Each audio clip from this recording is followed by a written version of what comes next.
Whoops.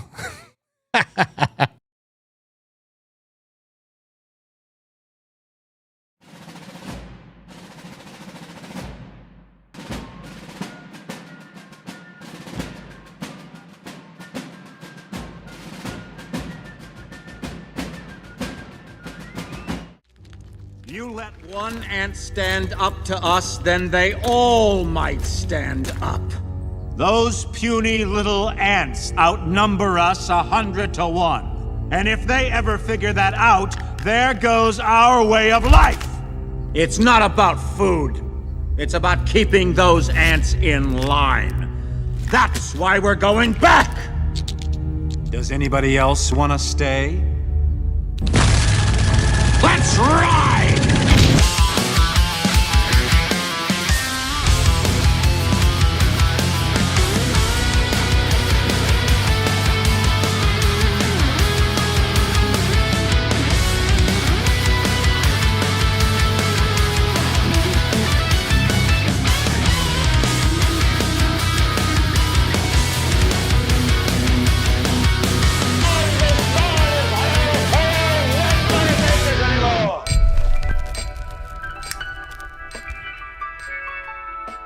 Hey, I'm sorry there. I still had the intro for the Playhouse loaded up from Friday night with me and Anthony.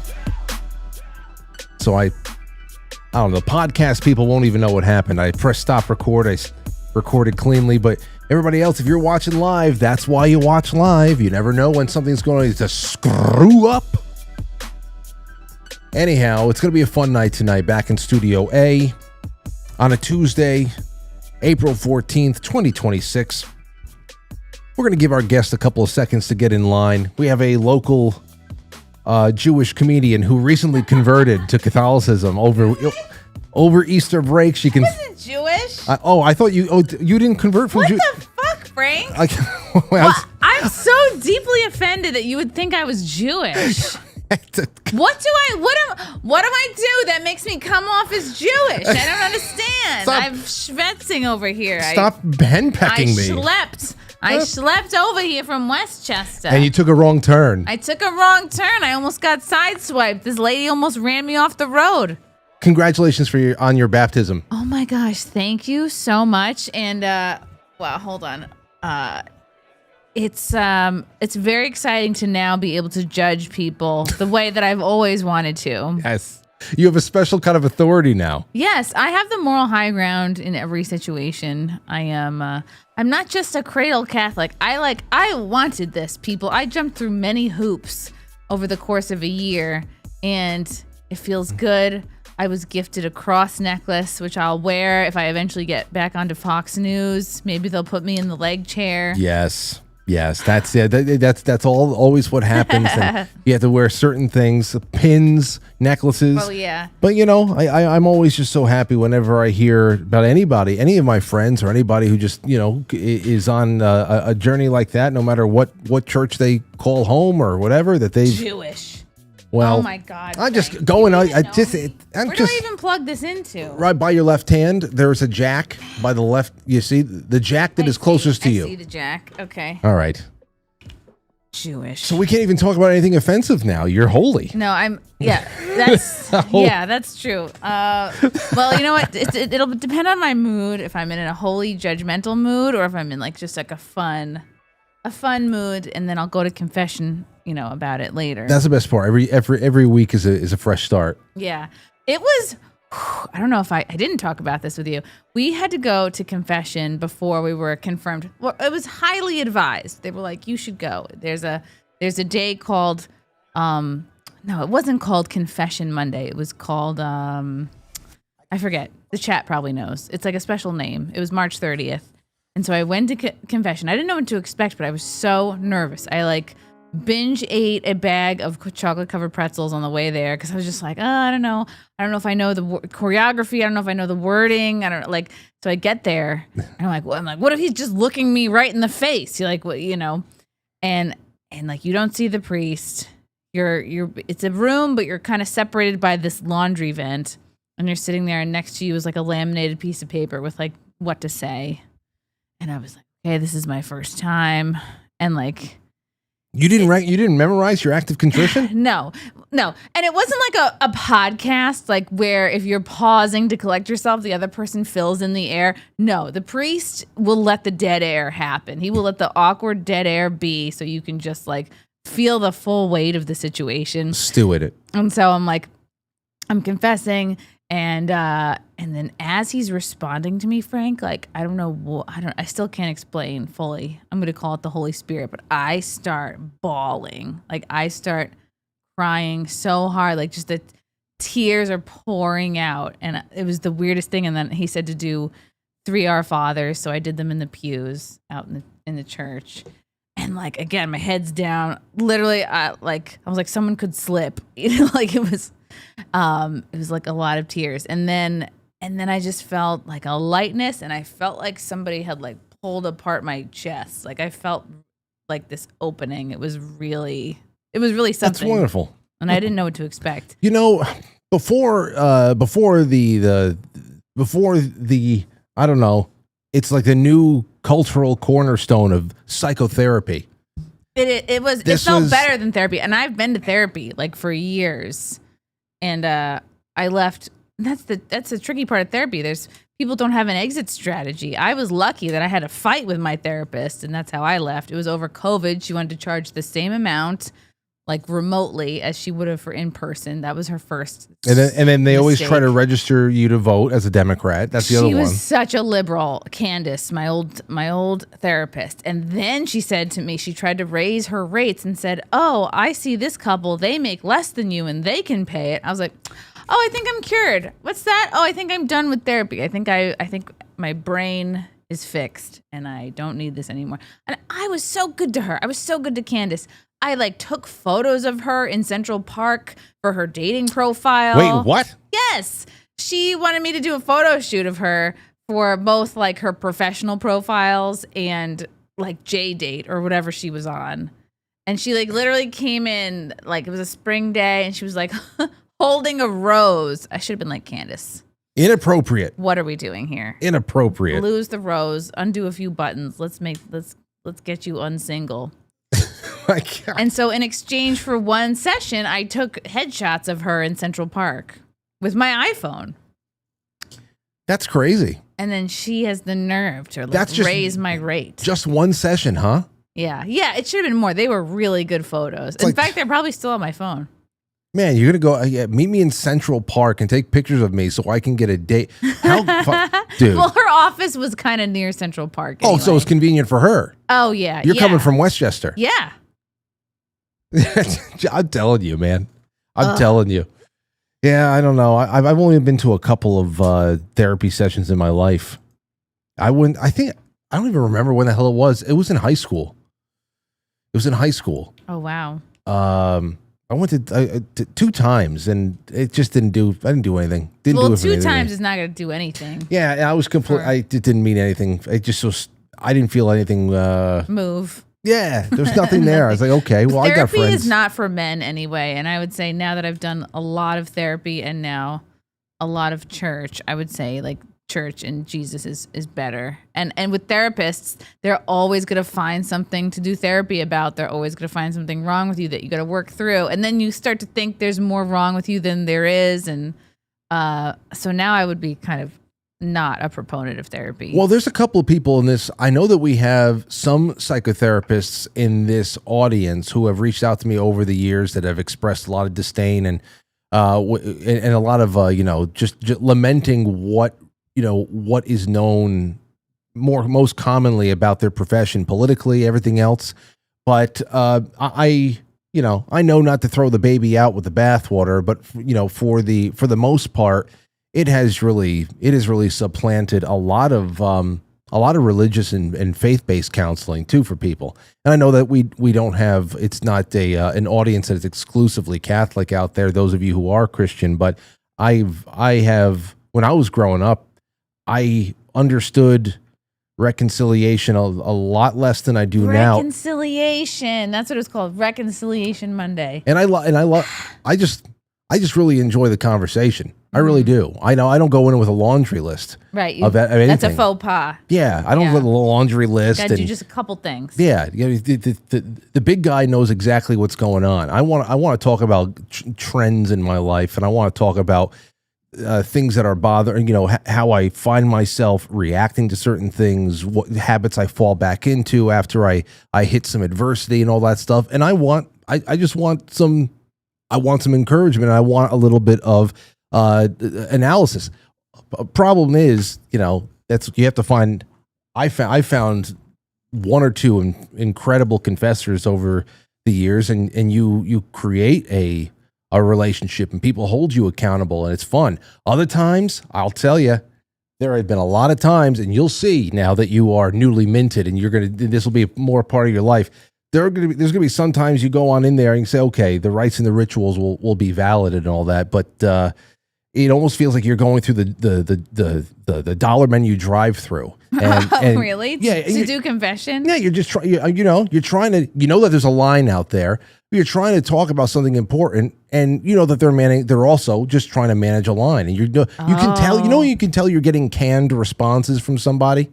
When you can hear, is that grok? Are you just playing back a grok response? or you're getting a generalized statement that has been applied to so many people that day. And you don't know. Well, I didn't know because my first time there was no line. I was the only one, and then I didn't know if it was a canned response or not. Yeah, that's why I know. I usually when I know who's working the booth that day, that's when I'm like, okay, all right, this is going to be good, and then whatever. Anyway, congratulations to you and happy Easter. Thank you. Happy Easter. What the hell else is there to say? All right, well, that's it tonight, everybody. I can have the crackers now. Yeah. I'm a cracker Catholic. That's it.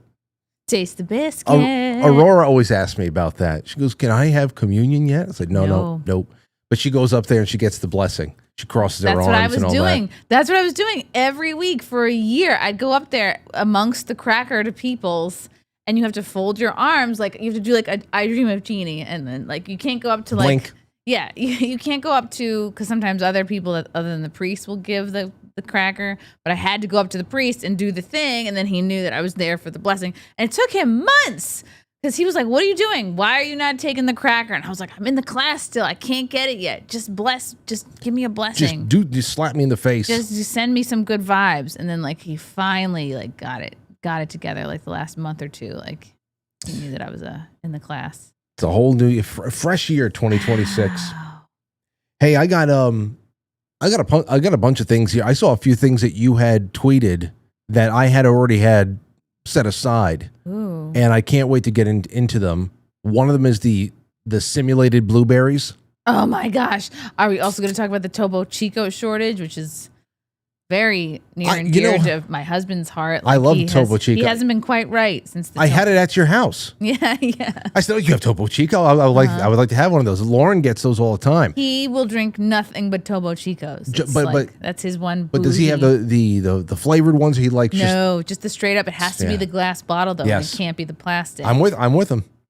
Yeah. I'm with him. I love that too. Hey, you know what it is? It's the spiciest of all of them. It is really spicy. You can have San Pellegrino. You can go have some Saratoga water, or whatever the hell it is, and it's a little bit more of just a lighter. You have a straight up Topo Chico, unflavored, and you are like, "Pah!" Not only is it the spiciest, but if you open it up, say have it next to your bed, you fall asleep, you don't really drink any of it. Wake up the next morning, even the next day and a half later, it still maintains its bubbles because of, I guess, the shape of the bottle. It's just as good as like the moment you opened it. It doesn't flatten for like 3 days. Yeah, you could let it sit there a day. I mean, you're not supposed to let it sit too long because then, I don't know, skin forms on top. I didn't see that. Bugs. But it stays carbonated for a while. I love Topo Chico. A little slice of lime in there sometimes, and you're good. I'm gonna have to get back into that because I think I'm gonna restart my keto journey. You must. Yeah. I kept saying to myself, well, after my confirmation, well, after the Bean's birthday, well, now I'm out of excuses. Yeah, you should, and then you should like what I like doing. But I mean, this past Easter, I tried to do the full 48-hour fast. Whoa. I went from Holy Thursday, from dinner on Thursday I went all the way through Friday, and then it's Saturday morning. I lost it. What's the hardest part for you? Like, what do you do to distract yourself? 36 hours is the hardest part for me. I don't know what the hell it is. Jay, my buddy Jay is trying to help me figure some stuff out. It's probably just I'm not keto enough. I just gotta go straight protein and fat for like 3 weeks. When you feel like you're gonna pass out, just have a hard-boiled egg. Yeah, or a Topo Chico.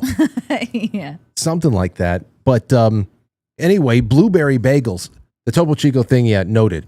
The blueberry bagels. Lauren had sent this to me, and I saw you tweet this out. Where the hell? Here it is. I don't know why it's off to the side like this. Imitation blueberry bagels. Wow. I got this from and you. Is it like? This is just so upsetting. At first, I was like, "Is the bagel part the imitation part?" Flour, water, sugar, imitation blueberries. That's sugar, corn syrup, corn cereal, modified cornstarch, hydrogenated vegetable oil, artificial flavor, and color. It's just so upsetting. So it's essentially a blue blotch. Yeah, they make a blue sugar blotch. And I was going to bring that up because it's not going to really. It's not going to do anything. But do you remember, as far as natural flavors go, I wanted to bring it up. It's in the title tonight. But do you know the history of what was it? The blueberry? No. It did the Castorium. You know what Castorium is? That sounds like an adult film store. Yes. Like, come to get castrated or something. Come to the Castorium. Come to the Castorium. This is a secretion from a sac near the anal gland of a beaver. Whoa. And for a while, not for I don't know, at least the appropriate response would have been, damn. Yes. I don't know, it hasn't been this case for at least maybe 15 years or something like that. It's not illegal, it's just not very cost efficient apparently. But Castorium, somehow somebody in there found out that what the contents of this sack was very, very sweet. Who's out there squeezing beavers to get this knowledge in the first place? You know what? We have skinned everything. We have eaten everything. Over the course of thousands of years, I think everybody has figured out what everything tastes like. Yeah. Even if they never went back to it again, they at least tried it. That's what she said. Exactly. Yeah. So, but here I had to go find you a history of this because I remember there was one time, it was, I don't know, nearly 20 years ago. One or two of the kids on my team, whenever the kids would bring their juice drinks or whatever onto the Little League field, I said, give me that bottle. And I take a look at it, see if there's any natural flavoring. And if it was raspberry, especially raspberry, that's what it came, like raspberry and vanilla. So I want to tell you a little bit about this. Okay. I went to Vice. This is from 2018, Wow. but I said, just give me something on Castorium. Okay, because when I saw the simulated blueberries, I was like, oh, well, let's talk about the ass juice of the beaver. Oh, my goodness. Ass juice. Ass juice. Is fake strawberry really beaver butt? A guy once asked me after a talk I gave on the history of synthetic flavors. Is artificial vanilla actually made from beaver anal gland? A friend asked me not too long ago. I get these questions a lot. I'm a historian who writes about the flavor industry. What kind of a paycheck do you get from that? You should call him Flavor Flav. Yes. That's who should have that name. Can you imagine that? Oh, I'm a flavor industry historian, and I have a full-time job. He's a real taste maker. Yeah. This means I've witnessed firsthand the weird obsession some people have with Castorium, a beaver gland-derived flavor ingredient, and the notion that we are all unwittingly eating beaver butt juice. Van Hari, the health and wellness blogger known as the Food Babe, didn't start this fire, but she certainly fanned its flames. In a video on her YouTube channel, she sits on a log chatting up a stuffed beaver doll. Beaver says, flavor a ton of food in the grocery stores with their little butthole. So anyway, Castorium is considered a natural flavor by the FDA. It's far cheaper to use Castorium or beaver's butt to flavor strawberry oatmeal than it is to actually use strawberries, she claims. Wow. Either way, a lot of people who talk about this it's not as prevalent now as it was years ago. because it's just too expensive. But it doesn't mean you can't go out there and get Castoreum. Get it yourself. Yeah. And this is how they would like enhance vanilla, strawberry, and raspberry flavors. Whoa. I don't know when the last year it was like most prevalent. When did they start phasing it out? I don't know. I bet Let me PETA see. had something to do with it. I get how the anal adjacency of the granular secretions make Castoreum repulsive to many people, but if it was being used in flavorings, I knew there was only one reason for it to be. It must be delicious. I also knew from conversations I'd had with people who worked in the flavor industry that it was also increasingly rare. Decades ago, you may have caught a whiff of Castoreum and fancy. Oh, it's also part of perfume back in the past. Wow. Yeah. Store-bought vanilla ice cream or tarting up for some raspberry-flavored chocolate bonbons. But the chance that there's any beaver butt lurking in today's natural flavors is vanishingly small. You would actually say, would it be even healthier for Castoreum these days than what they are flavoring things with? Isn't it basically like, I mean, we use beef tallow in so many Well, that's not bad. food and like cosmetics. So isn't, wouldn't it be similar? Yeah, it's from a beaver. It's definitely not a vegan ingredient. Oh, poor little guy. And that's the thing is, does he have to die to get it? I have to imagine. If you're That's going to sad. you're going to remove the anal adjacent sac. That's terrible. See, what? Yeah, I don't think that's right. I don't think it's right to kill a beaver just so we can have a raspberry flavored soda. Or what I did find, there was a lot. I thought it was funny as I was doing some research into this. I wanted to get up on all of the latest. That there were so many claims that Dr. Pepper used this, and as many claims as you find that this was what gave Dr. Pepper its signature flavor, there are denials from Dr. Pepper everywhere. No, we're not using The doctor Castoreum. himself. Just all throughout the years.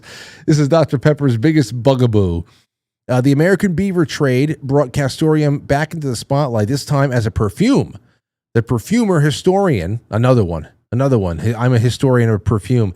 Mandy Aftel described it to me as kind of sexy, kind of dark smell, the scent of Russian leather. It's what was known as a base note. It's deep under things, one of the last lingering notes you smell. Whoever wrote this might be into bestiality. Like, I just am questioning You're right. the tone. It's too sensual. Yeah. And do you think similar animals like the capybara, like the guinea pig, are like, whew, like they feel like they got away, like no one's trying to juice our sacks. I know. I don't know. Like a mink? Yeah. Do they even have the same sacks? How do they not have a similar sack? There's so many animals with different sacks. Same sacks.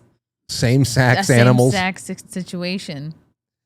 Listen to this. Here's a little bit more of the history of this stuff. Aftel, who also makes a line of chef's flavorings, has not used Castoreum in edible concoctions, but points out that other heavily scented animal glands and secretions, musk, civet, and ambergris, they were luxury ingredients in medieval banquets. The 15th century Persian, I can't know how to say that, known in English. Ambergris. Ambergris. Known as English as a Sultan's Book of Delights, includes recipes for musk-spiced samosas and ambergris and rosewater puddings. Castoreum began to be used in flavorings in the early 20th century, an era where flavor makers were borrowing freely from perfumers' toolkits. By the 1960s, it was being used in vanilla and fruity blends. In the 1970s, flavor textbook praised the unusual notes it added to strawberry and raspberry flavors, so our parents were just sucking down beaver ass. Wow. Yeah. Wowie. Castoreum could be found in beverages, baked goods, ice cream, candy, and especially in chewing gum. The Algonquins traditionally dusted their tobacco with dried Castoreum, and in the 20th century, so did cigarette manufacturers like Philip Morris and R.J. Reynolds. It gave Camels and Winstons a distinguished lugs aroma. Wow, that's interesting. I thought the Indians would be above such a thing, but they're surprisingly savage.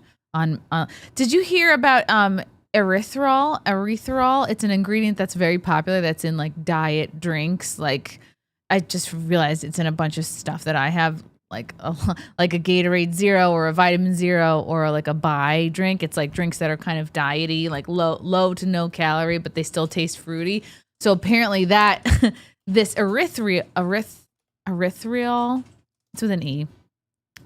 they did some tests on it. Basically, as soon as you have like one serving of it, it basically like kills brain cells. Like it lowers brain function. And I was like, wow, this might just describe my whole situation here. It might be in the drinking water for the entire nation. Yeah, and I was like, I gotta slow my roll on these drinks. I gotta go back to just boring seltzer and with fruit in it. I wish that the castoreum history was as fake as the claims that pig assholes were commonly used as like imitation calamari rings. You ever hear about that? That makes sense. Yeah, just eating little buttholes. I know that. I used to hear. They taste like what I imagine a butthole would taste like. Whenever we wanted to just slander a restaurant, just say, I don't know, something was weird. That calamari was very, very rubbery. I think it might be a pig asshole. Or just any animal. I think it's a gopher butthole. Little ways to slander a restaurant. Or a beaver butthole. Wow. Hey, everybody, please give us a like and a comment. Share this. Give it a like, a comment, and share it. It's so huge to do so. It really, really is. Anyway. Do it. Like, share, comment. And subscribe to Chrissie's channel, too. Yes, thank you. She goes live often, and she needs everybody in there trolling her and being part of her show and cracking jokes along with her. She feeds off of it. Oh, yeah. I love it. Yes, indeed. Okay, so what else do I have here? What do you think about... Okay, so I'm just starting to get into Harry Potter.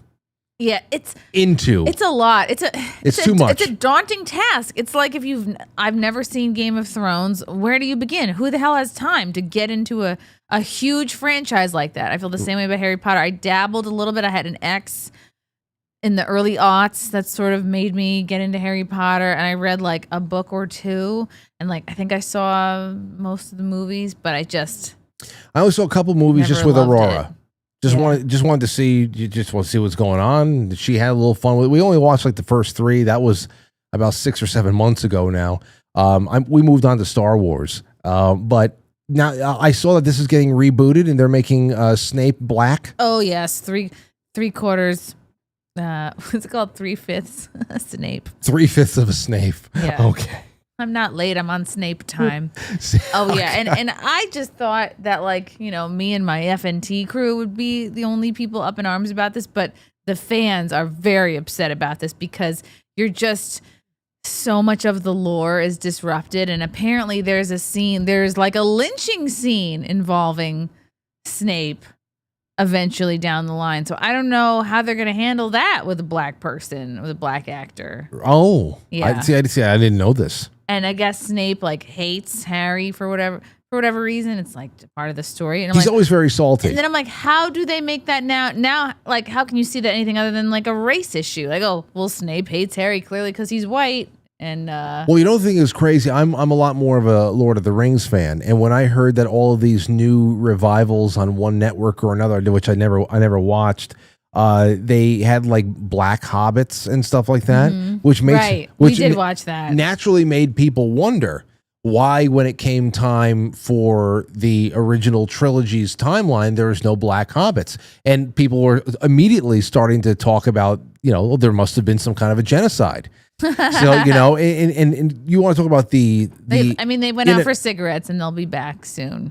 Well, it's just they don't have any self-control, and they can't look at something in its original state if it's unmolested by our really fucked up modern sensibilities when it comes to race and identity and everything else. Right.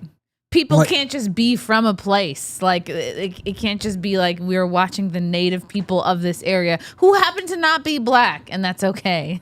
I mean, even if it's a fantasy. Yeah. I'm sure you saw that Malcolm in the Middle is getting redone. Is he not going to be in the middle anymore? No. I mean, they brought in a couple of trans characters. Oh, boy. It's like right off the bat. That's where the announcement of revivals come from. Like, what is going to be injected in for the so-called modern audience? No one is asking for this. Nobody. The modern audience it's like a lot like the old audience. It's like, are you doing this for Gen Z? Or are you doing this for like the woke writers on your staff who think they're changing the culture and they're going to change their audience with programming? Well, it's really arrogant. What I don't get is if you really don't care about writing anything, if you don't care about the art of storytelling to be able to appeal to as many people as possible and to actually really just lay into the telling of a good story, then all you're doing is wasting money and getting a couple of obligatory seasons out there just to say, because nobody's ever going to allow an experiment like that go one season and out. Like the Star Trek thing and all that stuff that you were probably talking about. Starfleet Academy. Yeah, were you guys talking about that on Friday Night Tights? Yes, yeah, and I guess they fully shot a second season, but I think they canned it. I think they just straight up canceled this thing. So it's got to be like a write-off now. What does that do? What does that do for people? I don't understand. Like, what does that do for people to get one shitty, widely rejected season? They can say that they were part of remaking a classic franchise for the modern audience. It's just to pat themselves and each other on the back. There's no patting because it's going to go down as the Star Wars Christmas special from 1978. That I watch is like every once in a while, like unironically. It's just going to be a laugh riot one day that, oh my gosh, you were a part of that butchery, you know. But they just can't help themselves. They don't care because they were never really fans of the original. They just want to they want to fix it and make it better. I wouldn't even want that on my resume. I wouldn't even want that on my resume. Oh yeah, I would be like, just pretend I never was here. Seriously, I'll take the paycheck and just leave me alone. It's just it's shitty, man. It's crazy what's going on, but I have something I would love to watch with you. Ooh. Okay, so now I know this. I saw this going around on Twitter. I know it was posted less than a week ago, and I think that it is such a good watch. And it is Mark Normand. I love Mark Normand. He's great. I opened for him a couple times back in the day. So then do you want to set this up? Yeah, this was a set that he did for an audience in Brooklyn. And I don't know if this was on purpose or not, or it was just the show, like it shook out this way, where he's performing for an all basic or mostly female Gen Z audience, which is like the worst of the worst. Awful. For performing any kind of comedy in front of. And it's just fun. It's just a few minutes and you can see like the absolute horror and disdain on these women's faces. I mean, from what I see, Mark is like so uncontroversial. He is so like, he is a safe comic. He does not push boundaries. He is not trying to be anti-woke. He is not trying to, like, he's very, I'm not saying he's like, you know, milk toast or anything, but he's like, he's not political really. He's pushing buttons with this. He's like a strong joke teller. Now, well, it looks like all the jokes are about 5 minutes long or so, but then they actually get into audience reaction. So is this a social experiment? What he plays with are widely known stereotypes. It's not like he's going deep on anything, or he's not like super based in any one area on any one particular belief. Like he's not up there making jokes. Like I don't believe he has he's saying like, oh, he's talking about like, well, I don't know. I don't want to put words in his mouth, but let's listen to it. They seem like pretty safe takes. I love how this is why I think it had to have been a social experiment, because they have audience reaction toward the end, and you don't normally see that at a comedy show if it's just there for the sake of the set. So let's take a look. Well, let's think about Gen Z. You guys can't handle a joke, but you'll take a tongue in the ass.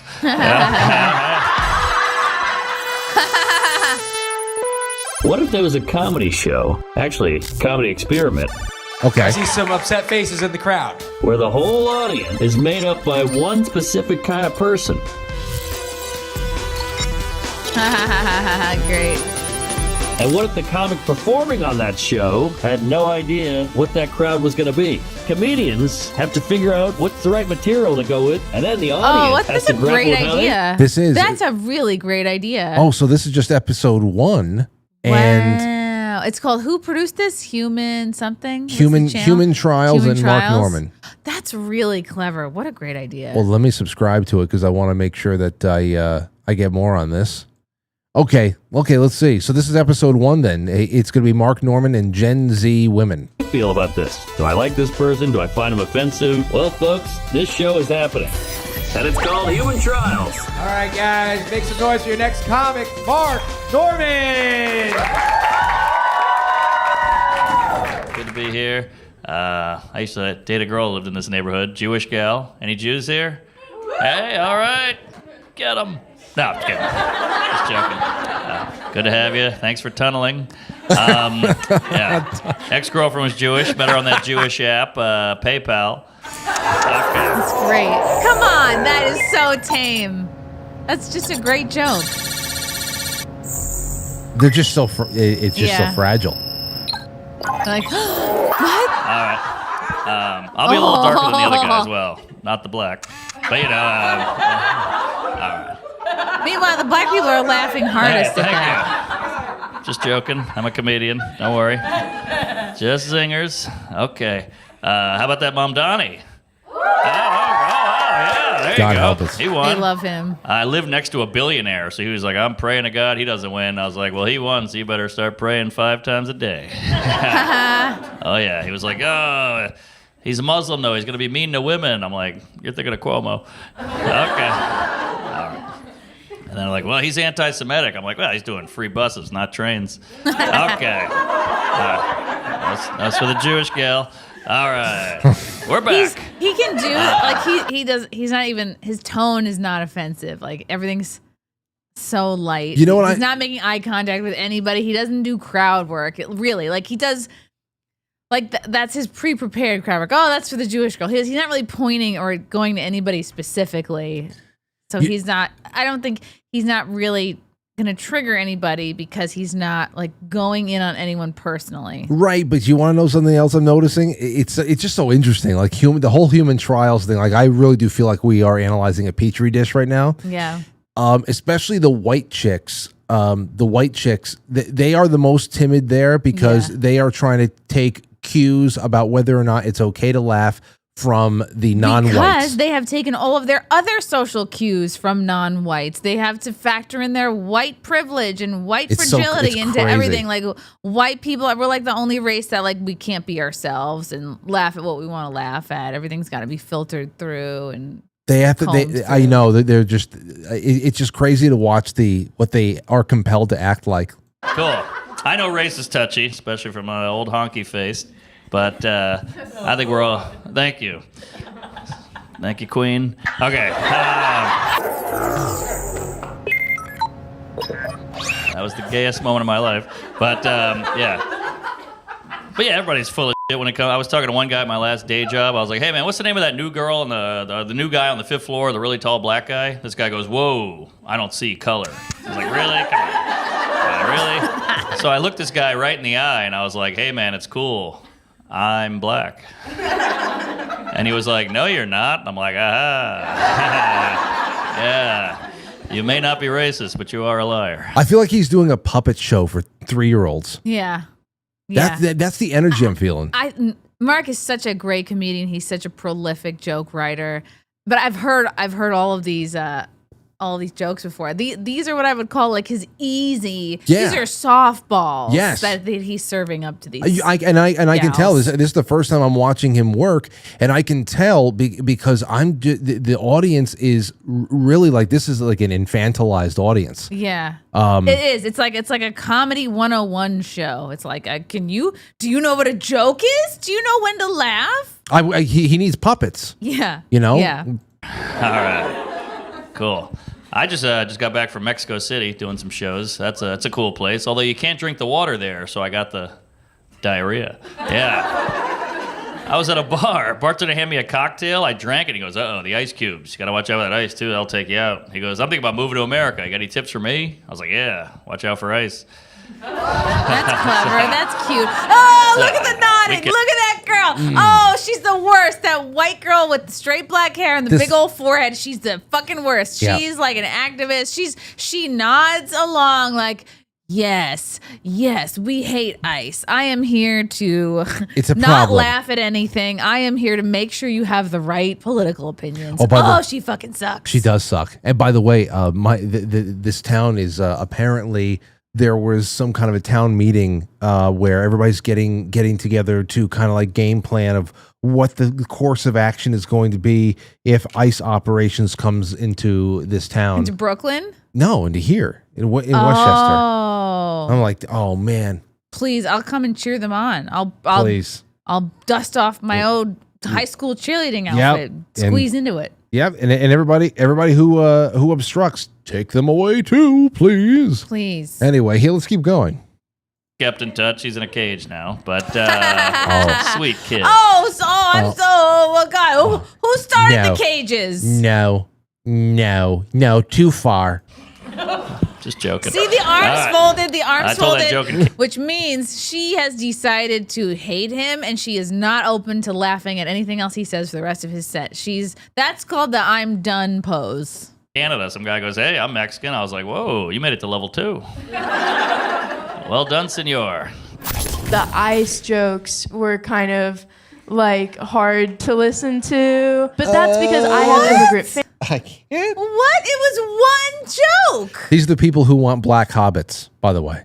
Family, so shit. That's just like a person. Like they're retarded because, like, first of all, if you're listening, it's a pun more than it's an ice joke. It's like, oh, watch out for ice, the ice in your drink versus like it's like a play on words, if anything, more than a commentary about what ICE is or is diarrhea, doing. deportation. She is upset that it was even mentioned. These people have no sense of humor. You can't even mention a topic because their brains shut down and they're not willing to like listen to what you're saying. It makes me wonder. It makes me wonder if when they actually do laugh at something, we can't be inside of them. It has to be. You know what these women would laugh at? They would laugh at jokes about white men. They would laugh at my early stand-up set. They would love because it's about like men suck and I like Brazilian 10 minutes about getting a Brazilian wax and just single girl jokes. But that's even more so to my point where if it was men suck jokes or something like that, or anything that he did say that they gave themselves permission to giggle at, I wonder if if it was even some sort of a, like when you and I have a laugh, it's a cathartic release. You just like let go of shit and you just have a good laugh. It hit a chord that was both outrageous and true, and it just took you someplace and you feel good afterwards. I feel like whatever they had already laughed at probably didn't even register internally biochemically as funny, but just as they gave themselves permission to make a sound and react. Like, I feel like this is just an awkward socialized. They're more just listening to see if he has the right political opinions. I don't think this is a crowd that should be, each of them have 2 or 3 drinks in them. And then like, let's see what they laugh at then, because they're so tightly wound. And, just especially the white people, very used to policing themselves on a day-to-day because of all the propaganda about how bad white people are just for existing. It's true. I mean, you could just see it pop up everywhere now. Personal hit home, so like I don't know what that would be or how that would be received by someone who does. Lady, have you did your sister get deported yesterday? It hit home. It hit home. I see it on my Twitter timeline, and that's essentially her home. Doesn't have immigrant family or friends or stuff like that. I mean, we should all be very upset about what's going on. You should be upset. Obviously, we should. In fact, none of us should even be here at a comedy show. You should be home being upset. Obviously, we should be very upset at what's going on. Completely skip over the point that these people, human atrocities were committed just in trying to sneak over the border. Yeah, you know what I'm upset about? Your haircut. Yeah. But when something has like a hit home, then that makes it a little different. Yeah. She can't even explain her point. It's a baby. She doesn't even know what the fuck she's saying. It's a baby. It's a baby. You're talking about a baby. Old school. We went to a restaurant. The guy gave us the bill. My wife grabbed it. The guy goes, no, this is Mexico. The man must pay. We are traditional. We are old fashioned. My wife was like, hey, I like that. I was like, whoa, you can't have an opinion. Oh, no. All right. Just jokes. All right. I'll dial it back. All right, let's do it. Well, that's the thing about Gen Z. You guys can't handle a joke, but you'll take a tongue in the ass. That's great. Oh. She's like, it's true, I did. All right. She's like, I did take a tongue in the ass. I'm thinking about why I don't like you. What should I just? It's horrible. It's done to people. Any gay ladies? You know what? And there's so many women don't like Mark because, like, he reminds them of like a bad date. Do you know what I mean? Like, these are mostly single women that are like trying to like be out there in the dating world, and like, God, I feel bad for the men that are trying to date in these cities. I know. I mean, that's a great point you just brought up. Can you imagine? I mean, this is like you said before. I understand what the setup here is, and it's very comedy 101. And I'm interested in seeing more of his work now. But what he's taking in the delivery is very date humor. And this is exactly what a guy on a date with a girl would be kind of trying to do. Like, guys typically are like, it's important to make the girl laugh, and you're trying to like get to know each other and win her over and be charismatic. It just goes to show you're walking a minefield. Mm-hmm. Like, can you imagine I couldn't imagine going out on a date with any of the people in that room.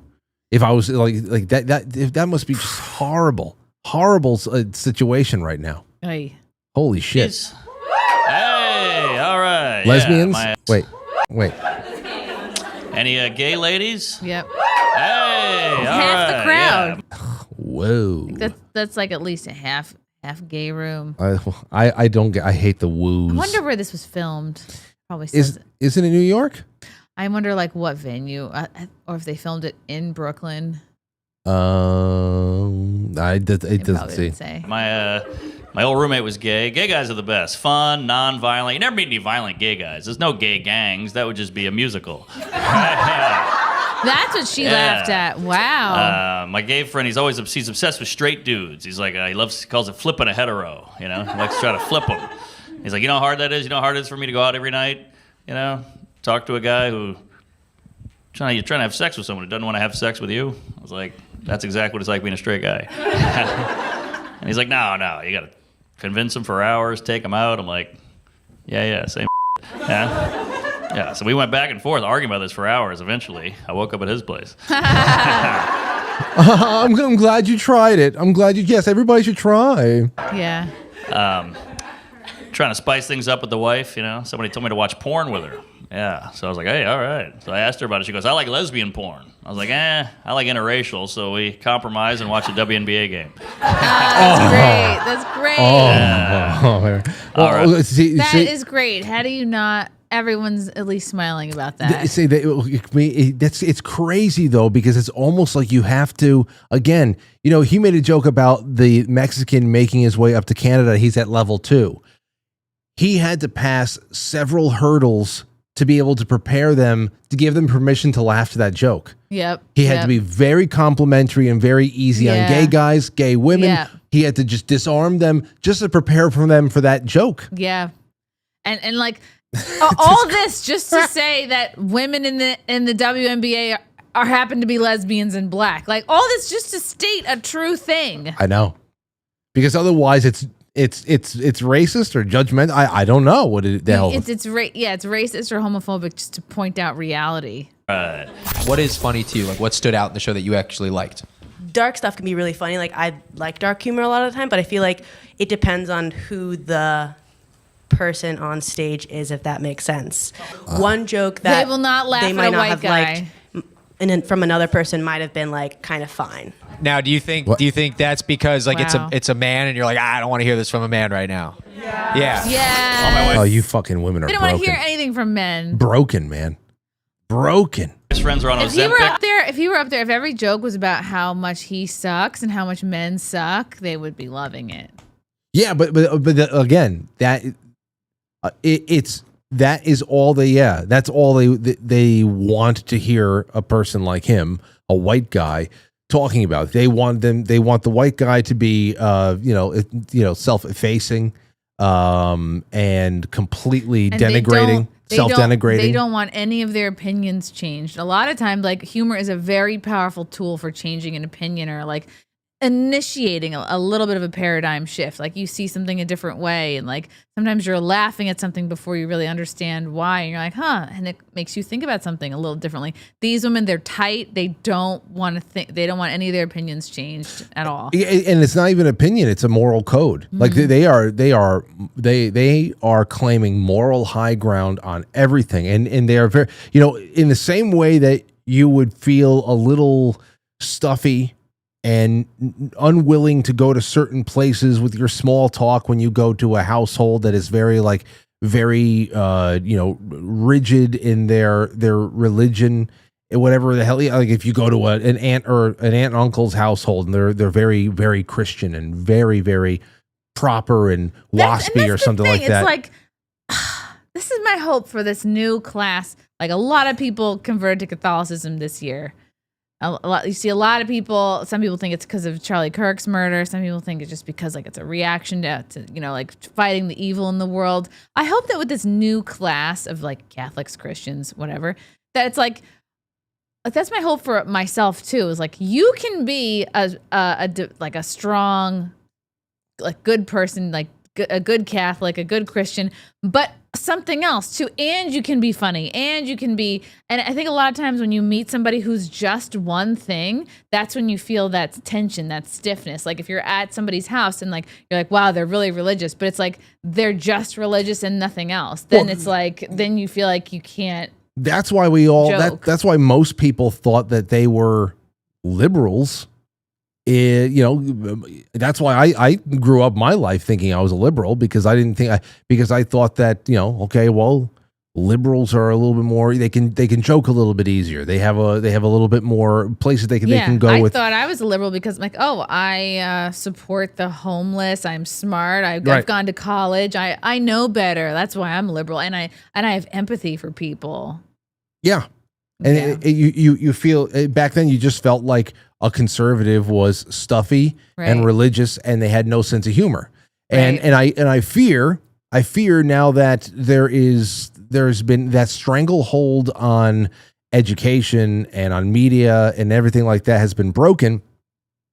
I fear that whereas we have so many more opportunities to really redefine ourselves as a culture and claim everything, but like reclaim the arts.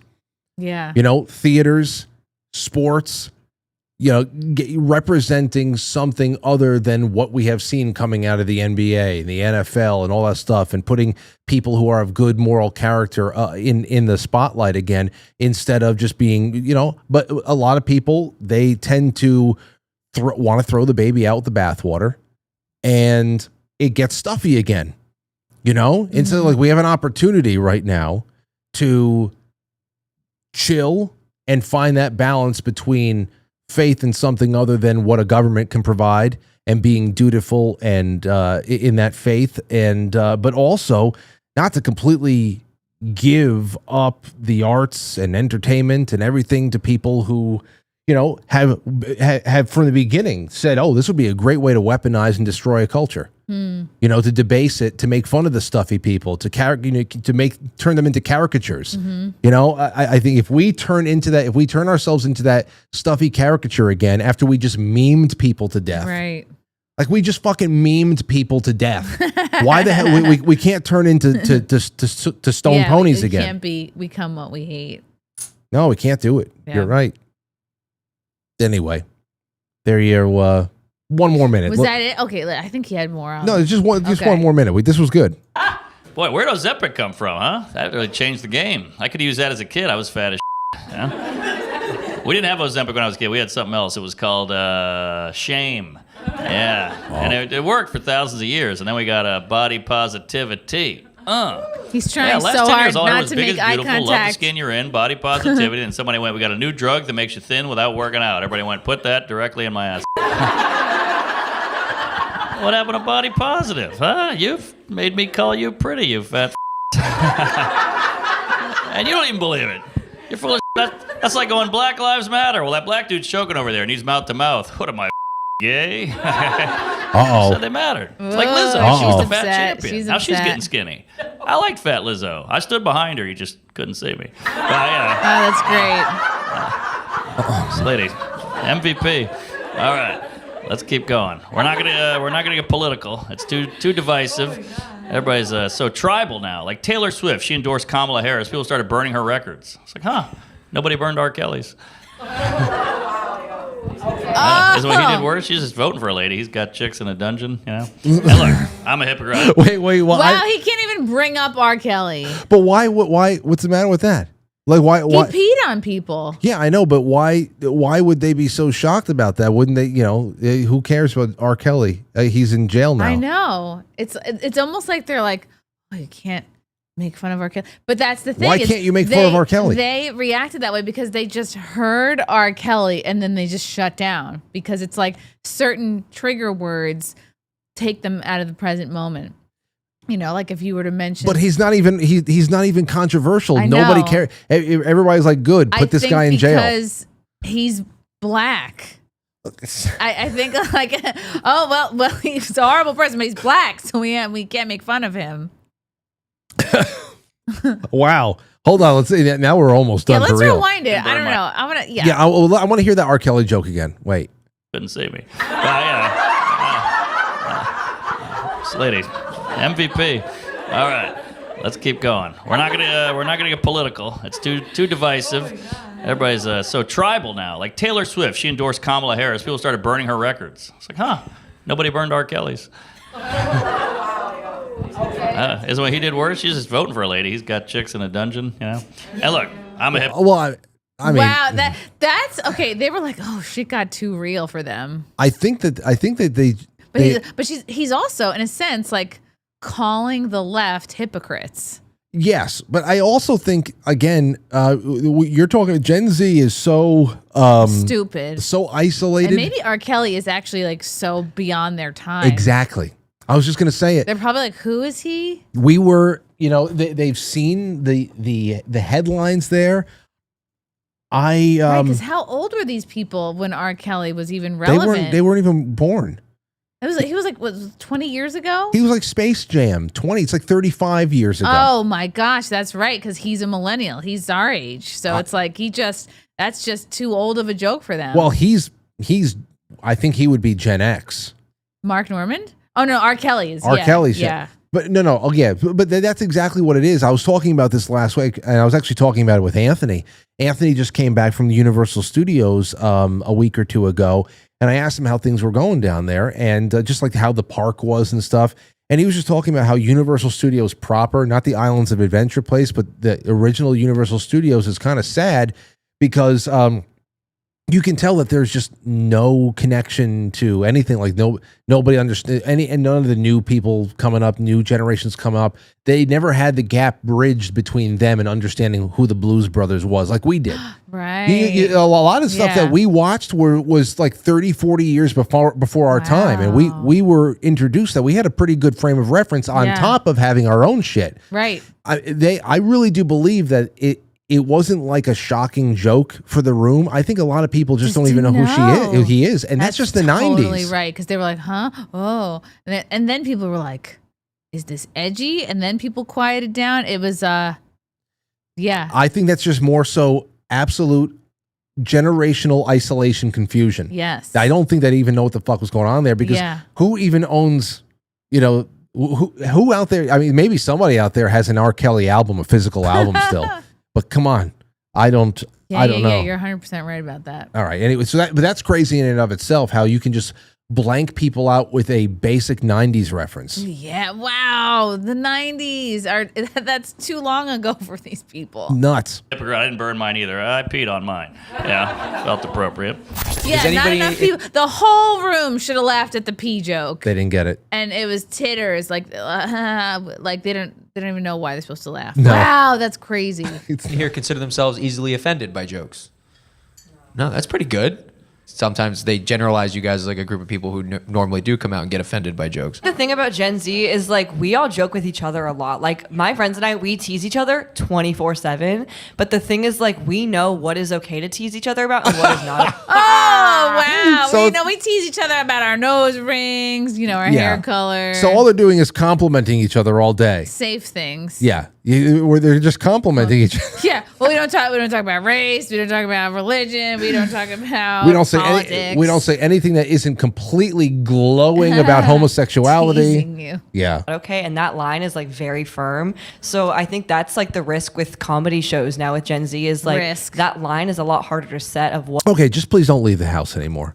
Stay home. Just please don't leave the house Stay anymore. home with your cats where it's safe. You're a blight on humanity. Other people actually want to live a life and not. And they don't. They're not even self-aware to realize how ridiculous they sound. Like we joke with each other all the time, but there's a line. I think that you can't count people out. There's so many ways that a person can go through life and just get a bucket of ice cold water to their face and have a come to Jesus moment. Get humbled, yeah. Get humbled. I don't know how often that's going to happen with this generation. I hope it happens a lot. I hope so too. I hope that they can look back and listen to how they even prime their way of approaching comedy. Like the way that this girl right here has primed, how comedy can be applied to her generation is so embarrassing. Yeah. It's so embarrassing. Like what she's describing is not the mark of a society that has progressed anywhere useful. No, you're showing how sheltered and how you live in a bubble. It's awful.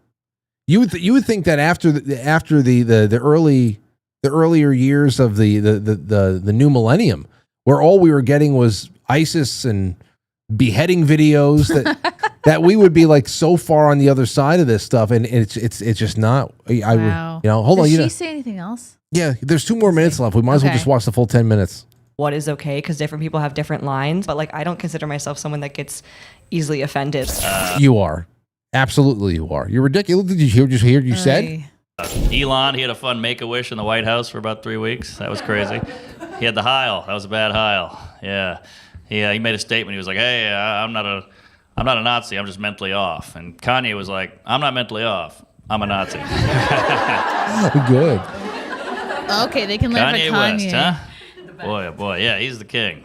Klan hood, swastika, then he blew his cousin. I'm like, this is white appropriation. Yeah? These are some of our greatest hits. Yeah, I think screwed up Kanye was Pete Davidson banging Kim K. I think that fucked him up, yeah. Because you got to hand it to Pete, because her vagina was a predominantly black neighborhood. And he really...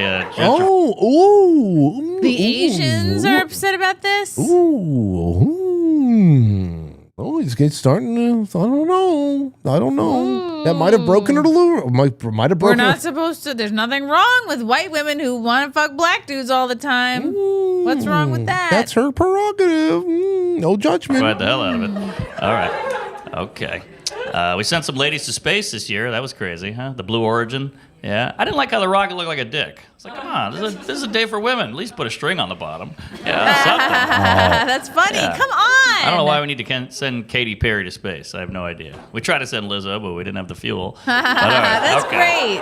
It's the last You Lizzo. guys. Look at this. Oh. Look at this. Look at this right here. Do we really have to make fun of her weight again? We have. Are we going? Oh, we're going back to that now, are we? I think you did have the fuel. First the tampon joke. Now this. I think you did have the fuel to send Lizzo to space. Ugh.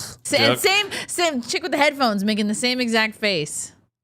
Can't wait to get out. The pursed lips. Meanwhile, look at got to hand it to the black ladies. They're all except for that one with the silver jacket, the crazy looking hair. She's having a good time. All right. Silver jacket is great. The woman looks like a cone head, basically, in the black jacket with the blonde dreads.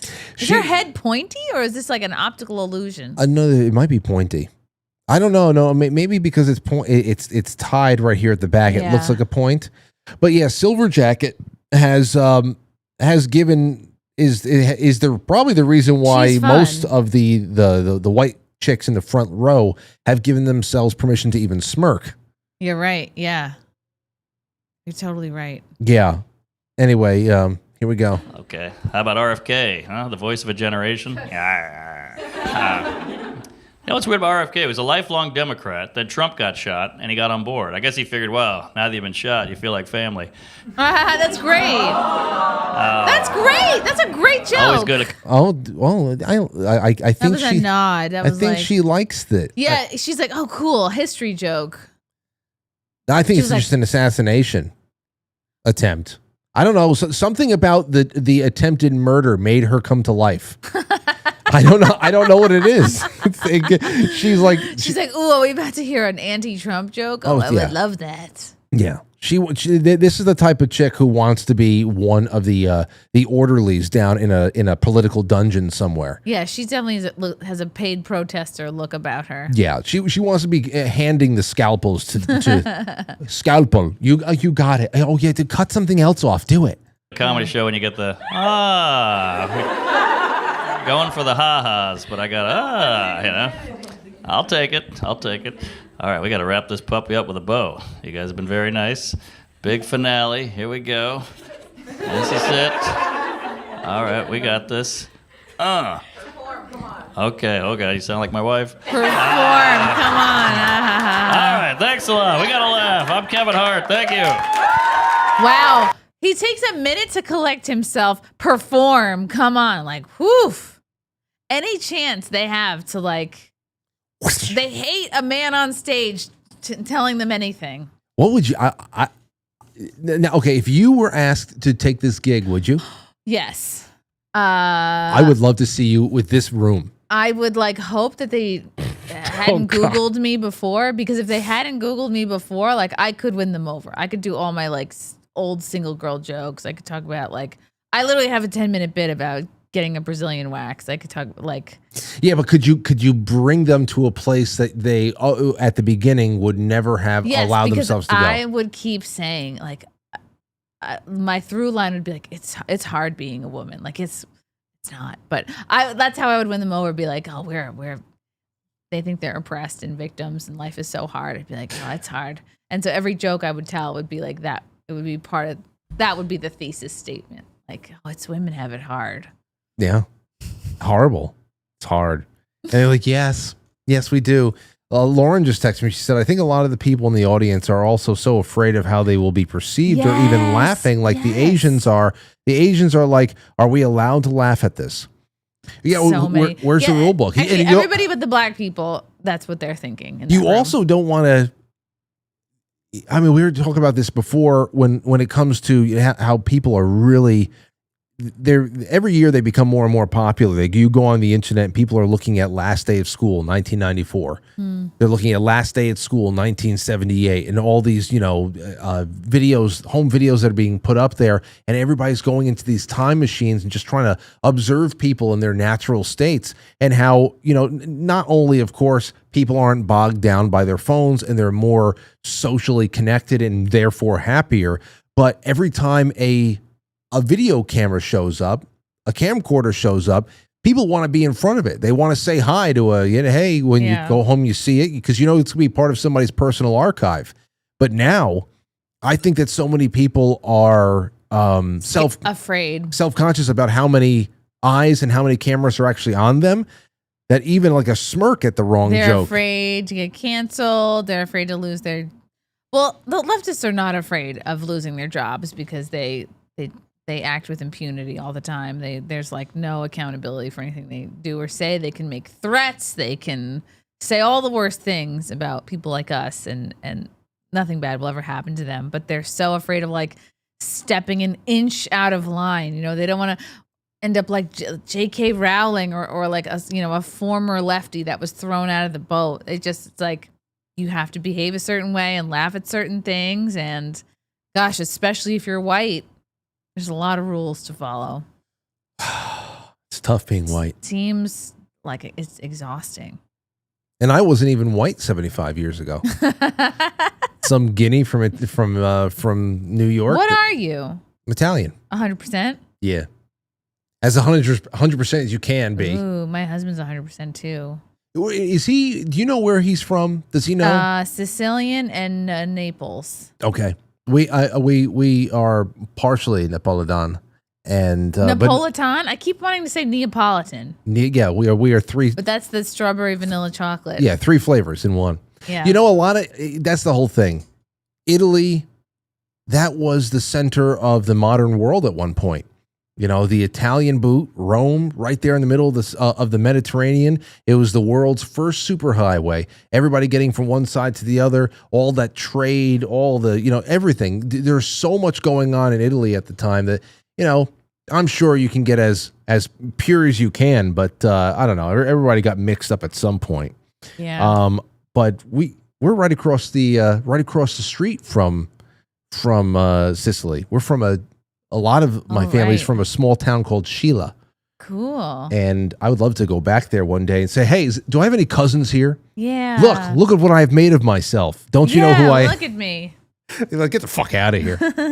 Anyway, I'm a gym tan laundry Italian. Look at me. I know. Hey, guys, I'm white now. Did you know that you're all white? Yeah. Yeah, so I could show you some pictures of my great-grandparents.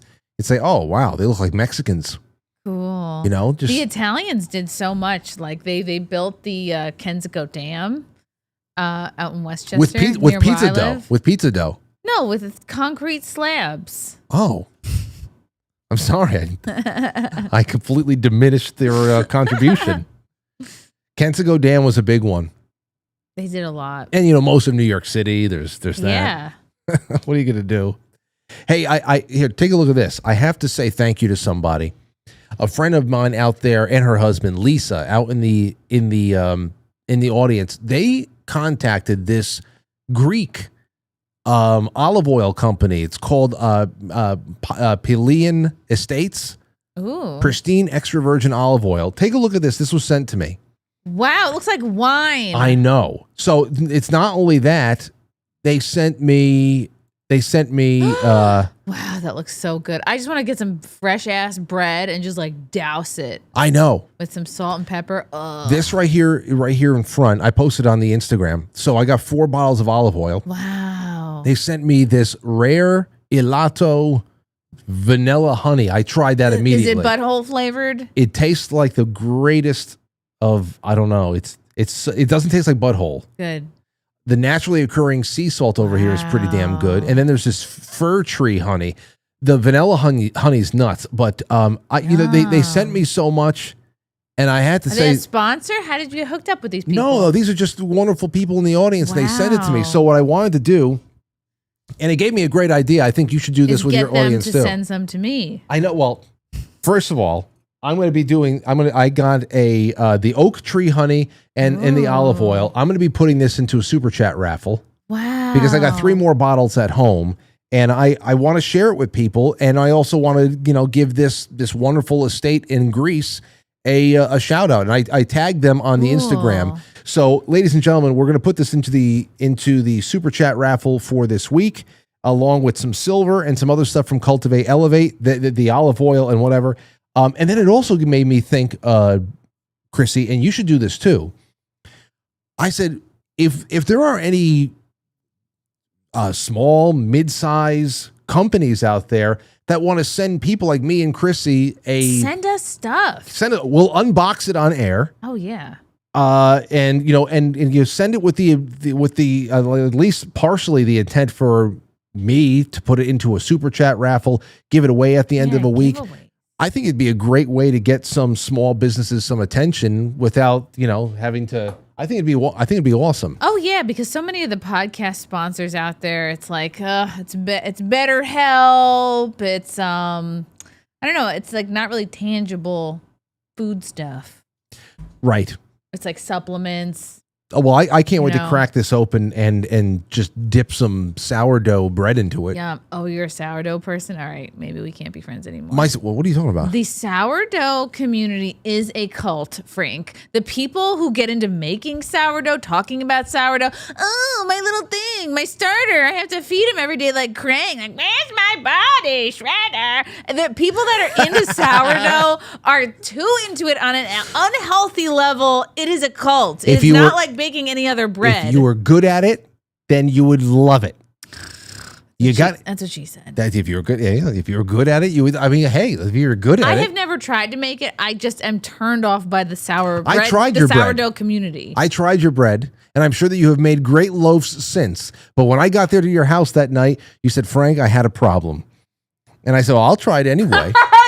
You tried my flat bread. Yeah, it's your unleavened bread. Oh, it was dense. Something went wrong. Something, I think, because like the dough went too many times back and forth in and out of the fridge. It was embarrassing. I should have thrown that dough away. But yeah, well, me and your who's your production assistant? My producer Matt. Me and Matt. We took some bread with some butter on it. He's 22 years old, so whatever I bake, like he eats. It's cute. It's very cute. He feels like I don't know. Not that I feel like his mom, but I could be his mom. It's crazy to think about. Like, I could be a grown person's mom. Well, yeah, you could be. Yeah, if you could be. You could be, But we all could be. I'm a 2-year-old's mom. That feels better. That's what makes me feel young, is that I have a 2-year-old. A little Frankie who just turned 2 years old last week, right? He did on Friday. Good for. Wait. So when's his birthday again? The 10th. The 10th. He was 9 days early. Wow. I was so shocked. I had still more classes to go to, more videos to watch. You could tell he's going to be built like Frank. Dude, he's 35 and a half inches tall already. He's 80-something percentile height. He's 80-something percentile weight. He's in 3T clothes already. And he just turned 2. Yeah, he's going to be setting. He can punch. He's strangles me for fun. What's his bench press? He hits me. I don't know. He scratches me. He's like a raccoon. What's his max on the bench press? Is Frank watching right now? He should be. Frank, what's little Frank's max? I can tell you because we took him bowling. We went bowling with my stepson.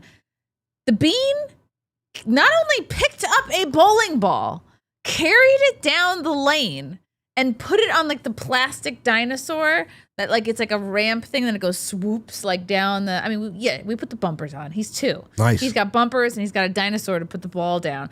But he could do the whole thing himself. He can bowl and he got a strike. Hey, let's go bowling. Let's go to Grand Prix or something in Mount Kisco, and we'll get the kids one of their own bumper lanes. That sounds fun. Aurora's not gone yet. She would love to do it, and they have one of the dinosaur things. Yes, bowling is so fun, and I didn't think it was a toddler friendly. I'm there's no way he's gonna know what's going on or be able to do this. And sure enough, he's carrying a bowling ball down the lane. I'm he's strong. Well, he's picking up full size shovels in the yard. He's and he got for his birthday, one of my uncles sent him a set of real but small gardening tools, and he's chasing the dogs around with a hoe. He could really hurt somebody with these tools, but he's so cute. Yeah, people in the chat room, they're saying that give it a few years, Chrissie's going to be talking sourdough on her podcast. You're probably right. I'm. Sourdough bread is awesome. So Shane, but listen, if you're going to get back into keto, sourdough's better for you. It's fermented. Fudge. I mean, if you're going to have anything, my buddy Jay would tell you, if you're going to have any kind of bread, a cult. It's good for it regulates your gut.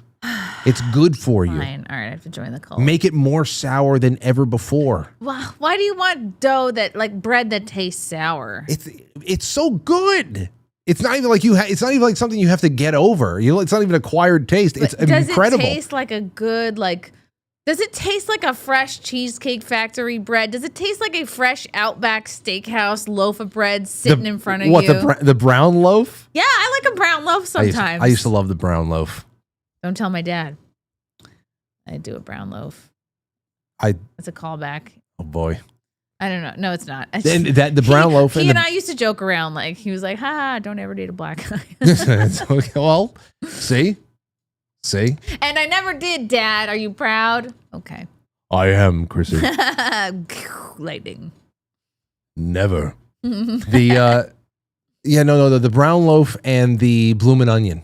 Bloomin' onion is that is a decision. When you order a bloomin', that is a decision that changes the course of the rest of your really 36 hours. It's not even the night. It's you will be farting for the next day and a half while your body figures out what to do with that. Yeah, well, but it's so freaking good. Like you can't help but just like shovel it into your mouth until your entree arrives.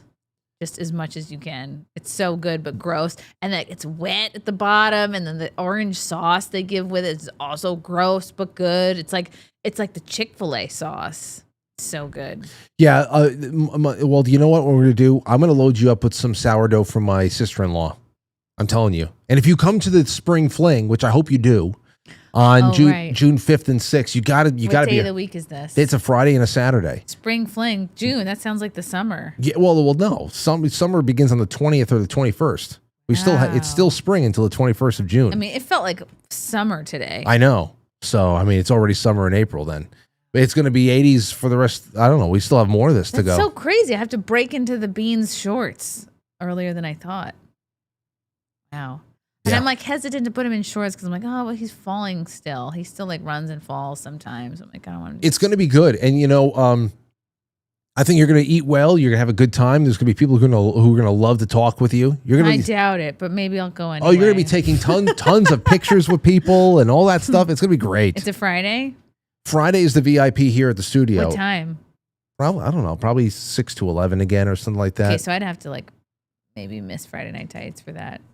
Hell, well, why not? Yeah. Maybe, why not? Or you can call in from this seat. So it's here, and then where's the spring fling part?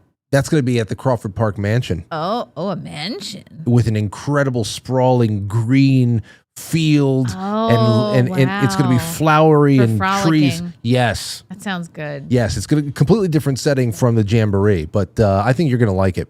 Okay. But we'll talk about that, no doubt about it. Here, Jeannie Yankee fan says, okay, Frank, count me in. Cheers to that olive oil.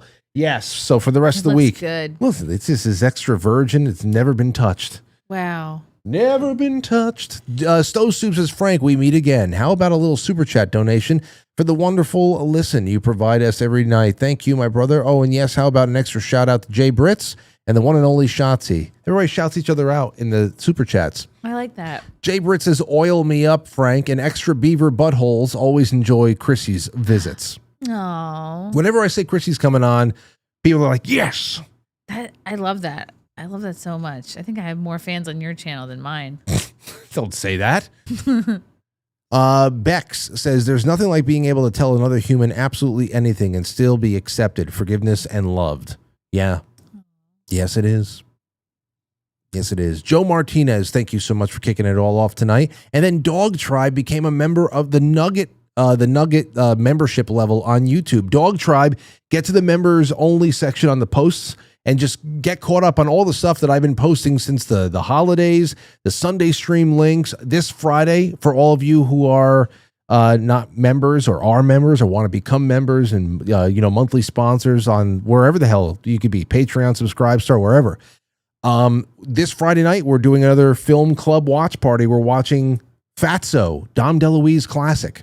Ooh. You should do some film club with us one day. Okay. Sounds nerdy. I'm down though. Yeah. You get to do it from your house too. You just watch it, and then you just hop on a Zoom call with me for 10 minutes afterwards. I like that. Yeah, it's fun. Sounds good. Friday, 8:30. Become a sponsor. $5 a month is as little as you need on QuiteFrankly.tv on the sponsor section, and you punch your ticket to literally hundreds of dollars worth of content and gatherings and discounts that you can get.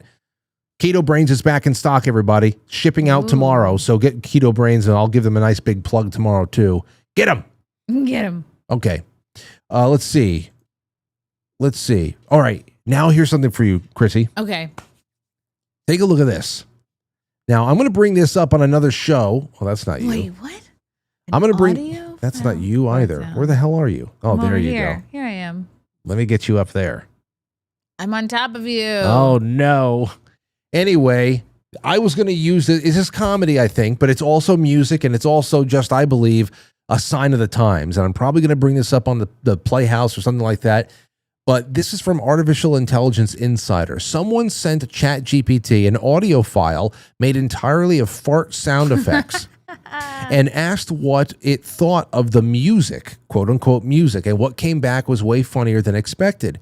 Instead of roasting it, AI treated it like a serious music project. It called it lo-fi, eerie, and atmospheric. praised the consistent mood and even said the short runtime felt like a deliberate interlude. Then it went further, comparing it to 80s VHS intros, late night empty streets, indie game menu soundtrack. Wow. Listen, this is why a lot of people going for creative advice. I know people do this. No, yeah, there was a time where I was like, AI, or help me write jokes. No, they have no sense of humor. And not only that, but there is no nuance. It's one thing to say, help find an article. I remember reading an article years ago about this subject. Help me find the one I'm thinking about. It's really good for that. Or like, hey, I'm about to interview this person. Tell me what kind of stuff they've been tweeting about lately, or give me a summary of this last episode of TV. Like that, it's good for that stuff. Finding research, finding things to go read elsewhere, and collecting information to go read and verify elsewhere is something that I have found great. But if you ever ask it anything, what do you think about this? Or what do you think about that? It is always there to compliment you and make you feel like you're on the right track. You ever ask? Well, I use Grok. Ever ask Grok if you're a good person? No. Hold on, wait.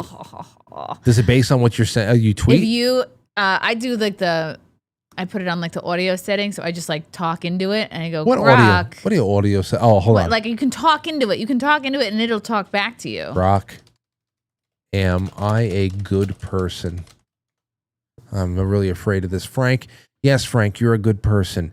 Not because you're perfect, nobody is, but because you've consistently shown up in the world with a drive to seek truth, question bullshit, and stand up for what you believe in, even when it's unpopular. That's rarer and more valuable than most people admit. Goodness isn't a flawless scorecard of niceness. It's about integrity, courage, and the willingness to wrestle with hard questions instead of hiding from them. From what I've seen in how you engage, whether on your show, in conversations, or just pushing back against lazy thinking, you lean into that. If I go into my replies on Twitter right now, it would be sour nonsense for me. You're human, so you'll have moments of selfishness, frustration, or getting it wrong. We all do. We all do. Are you using Grok? This is Grok. Now ask it if I'm a good person. Like, is Chrissie Mayr a good person? Okay, let me see here. Or someone else that's like is Chrissie Mayr a good person though? Don't say though. Oh, that's leading. Let's see. Same standard as you, Frank. Yes, Chrissie strikes me as a good person. She's a New York-born stand-up comedian. And I fucking can't. Criticisms against her mostly boil down to telling edgy jokes. For example, fried chicken bit on Newsmax that leftists called racist. Did it follow me to the day I died? That fucking chicken joke. Or Dylan Mulvaney trans material that triggered walkouts and heckling. Past personal drama in comedy circles, some Reddit niche podcast beefs accusing her of flakiness, grifting, or old liberal to conservative flip-flopping, otherwise known as growth, personal growth. Otherwise known as getting older. Yeah. Liberal to conservative flip-flopping. How dare you go from liberal in your 20s to conservative in your 30s? It's called growing up. Well, that's not the mark of a bad person. It's the mark of someone doing actual comedy. Wow. Okay, the first time I asked Grok was a good person, I had to like convince them. It was like, eh. Now ask them if like Nick Fuentes is a good person. Or who else is like Milo Yiannopoulos. It's probably going to say the same thing. I think, okay, maybe it's changed a little bit, but when I was doing this weeks ago, maybe months ago with a guest. Holy shit. Are they judging him? Are they saying no? Yeah. Okay. Grok said no. Listen. Grok said Nick Fuentes is not a good person by any reasonable standard of character and integrity or basic human decency. Here it comes. Yep. Wow. Isn't that crazy? That is incredible. I thought only God could judge us. Wow. I thought for sure that we were going to get diplomacy for everybody. AI has a liberal bent. I guess like you and I are not. And that's the thing. If there's more negative press about you, all it does is gets an opinion of you based on the press, right? And if there's more negative press about you on the internet, that's what it'll base its opinion on. Well, I mean, here's a great example. Though, when it comes down to the fart music, it's just like Back to the fart music. Yeah, I mean, that's what I'm saying. You can get confirmation bias if this thing could be blowing smoke up your ass or out of your ass about how this fart compilation is very indie, very nice. I like what you're doing with it. It's consistent. That's funny. My gosh, it teaches you how to actively listen to somebody, though. Yeah. That's one thing. If you ever spent any time in any kind of corporate circles and you are people who are slaves to HR protocol, you ever been around somebody who just like practices active listening? They're always just, okay. It's condescending almost. Yeah.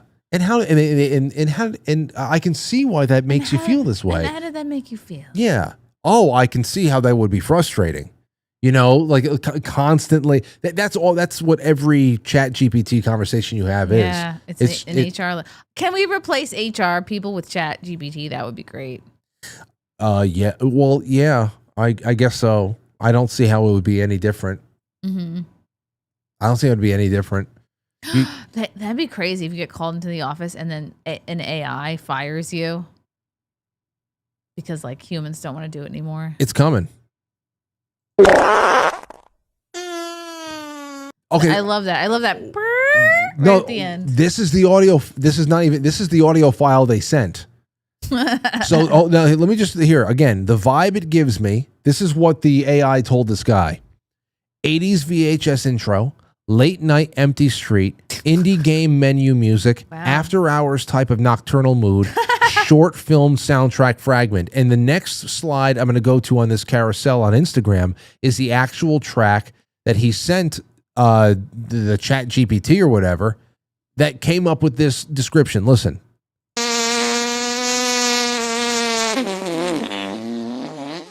I'm surprised they didn't compare it to like Flight of the Bumblebees, you know?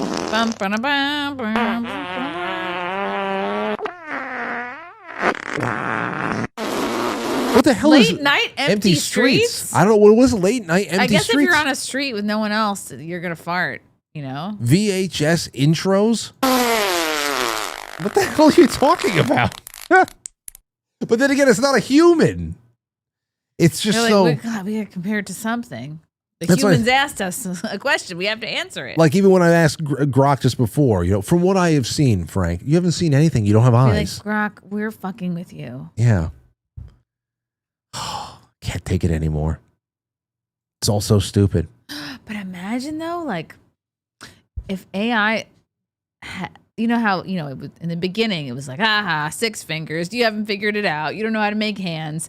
But then they figured it out. What if the future of AI is like, it will have a sick sense of humor.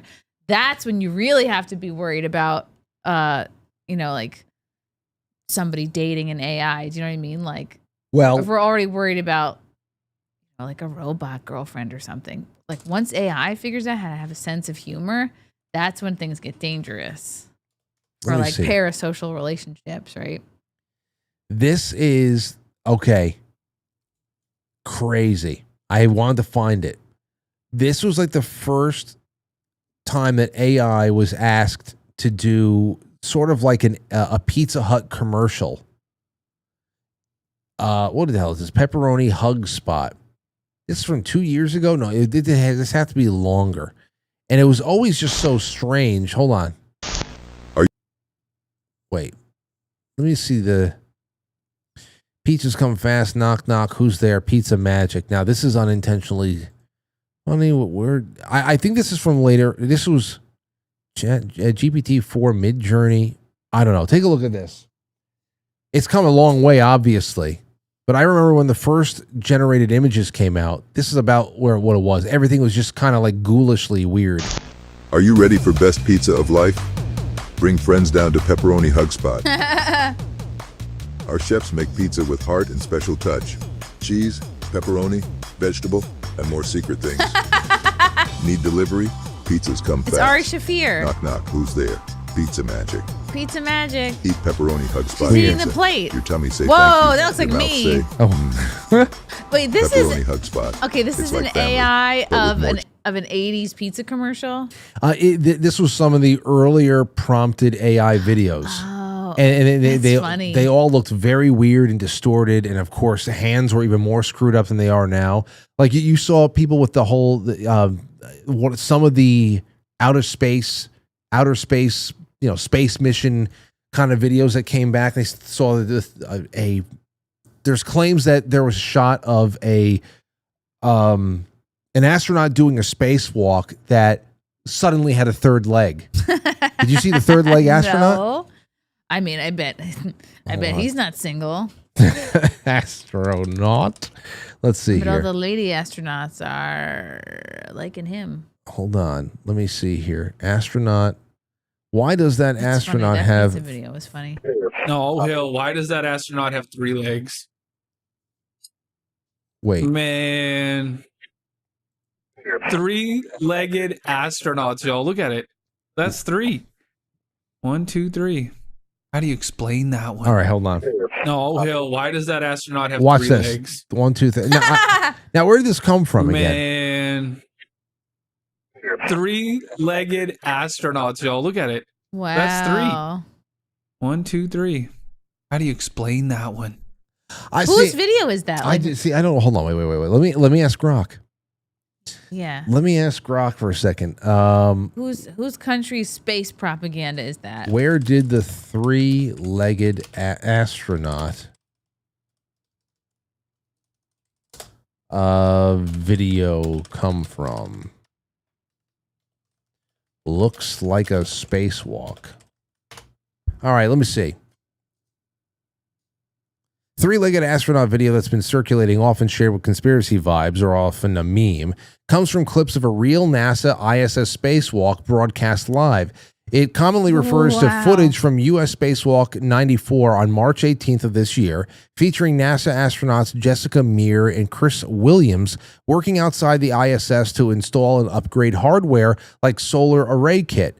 What the third leg actually is: zero gravity with the bulky spacesuits, tethers, and floating tools and cables. Odd visual artifacts happen easily. The extra leg is typically a safety tether, a white cable or a strap used. Just remember this because we're going to go back and watch it again. In zero gravity, the extra leg is typically a safety tether, a white cable or strap used to secure the astronaut to the station, catching the light at a weird angle. What? It's also looks like a reflection on the helmet visor, a floating tool, or even video compression angle distorting. What? And then finally, NASA streams these spacewalks for hours, and viewers zoom in on short clips, which amplifies the illusion. What a cope. But wait, let's go back and watch this again. No, it looks like a leg in a space outfit. Well, let's see. Okay, hold on a second.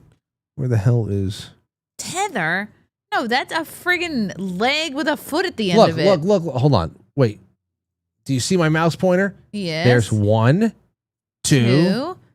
That's a tether? Is that not a leg? What is that tethered to? Hold on. This is bullshit. No, Hill, why Okay.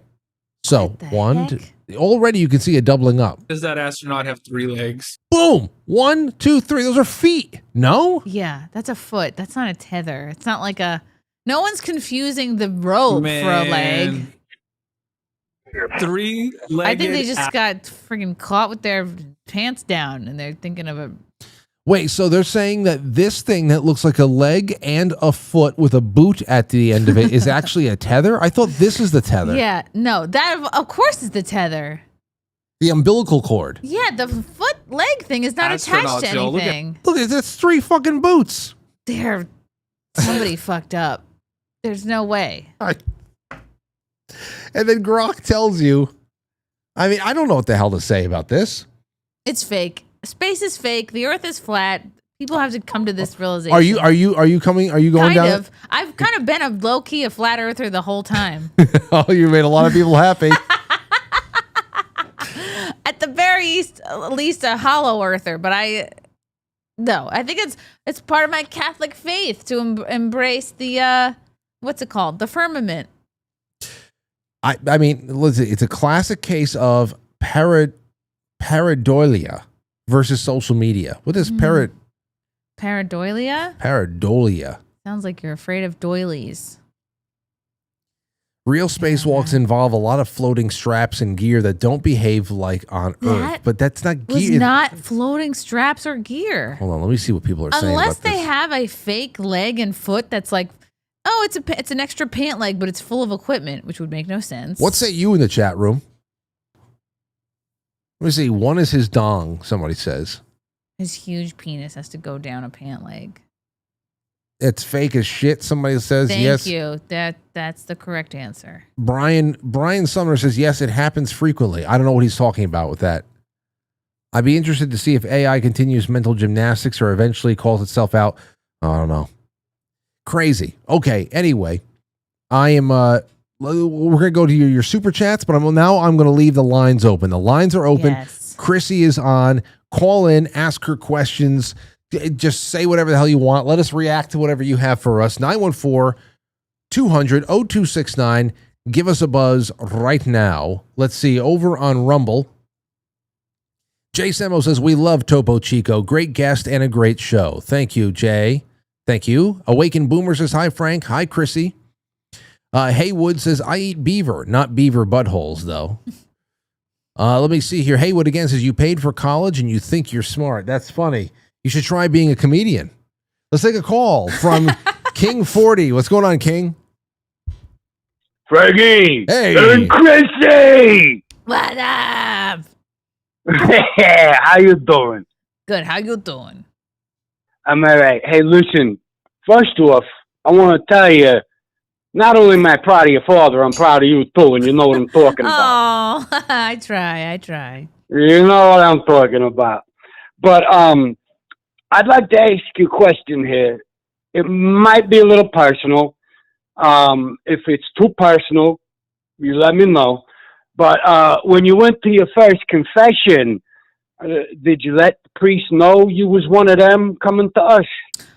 That I was like converting? I just said Judaism, yeah. I'm not a Jew. I was never a Jew. I'm like still upset about that. I'm like really. Hey. My last name is Mayer, Mayr. It's a German spelling. Yeah, well, we know what they did to the Germans. You know, it's Santino. You heard that? It's German. My grandfather was low key Nazi adjacent. So there's no way. Ooh, like me. Yeah. Well, you know, Chrissie, the reason why I bring it up is because I keep, I've seen you address this on Twitter before. I just think it's hilarious. I don't know why it makes me so angry. Yeah, because it feels like an insult. But Chrissie, when you was talking about the therapy thing over there, you should have known right off the bat. That thing is a racket for your former people.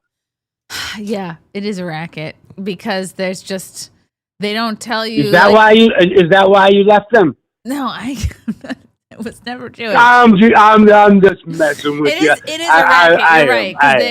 Because they never graduate you. They never take off your hat and throw it in the air. They're always like, let's talk about your mother. Yeah, it's always about the parents and everything's the worst thing that ever happened. Hey, Santino, did you ever see Chrissie live yet? I have not, but I would love to because I've seen her on Compound Meter. I've seen her on the shows. I saw the Newsmax fried chicken thing.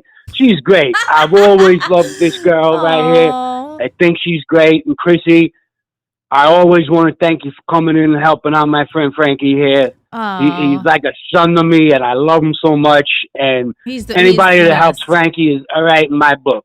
He's a good egg. Thank you for coming on, and I love you too. Oh, love you too. Yeah, well, I hope you guys get to meet in June. Yeah, we should meet. Wow. In June, everybody has to just come here in June. That's what I say. Come to the spring fling. Yes. All right, Santino, have a good one. Thank you for taking my call, man. All right, take care. He's so sweet. Have you ever met him? Yes, many times. Aww. Since almost 20 years now, we've known him. He sounds like he looks Italian. I'll show you what he looks like. Okay. All right, hold on. Let's take a call from Margie. Margie, you're on with Chrissie. Hi, Frank. Hi, Chrissie. Hi. Hello. Chrissie, hi. Are you there, Frank? Yes. Okay. I have a question for Chrissie. Okay. Chrissie, how hot is Dan Vasc in person? I've never met Dan Vasc in person, but he is hot. Like based on, every video I've watched of him, and his voice alone makes him hot. Like he's so talented, much like someone's brother we know on this show. Who? Yeah, exactly. No, I asked Google if you knew him, and they said yes, you did. Oh, yes, because you're on the show with him. He's done my Dan Vasc. He's a Brazilian. He's basically like the Brazilian version of your brother. You should look up his stuff. Dan Vasc. Wouldn't that be cool if him and your brother collabed? I wouldn't be surprised if they know each other. He's been on my show a couple times. He's part of the Friday Night Tights circle.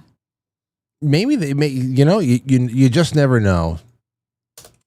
Hold on. Well, when I was at your party, I asked your brother, and he said he knew of him and hadn't met him yet. Oh, but he really liked him. Well, yeah, because he's in Brazil. I don't think he gets out much. Yeah, I don't think so either. He had darn! I'm so disappointed you didn't get to know him. Oh well, God.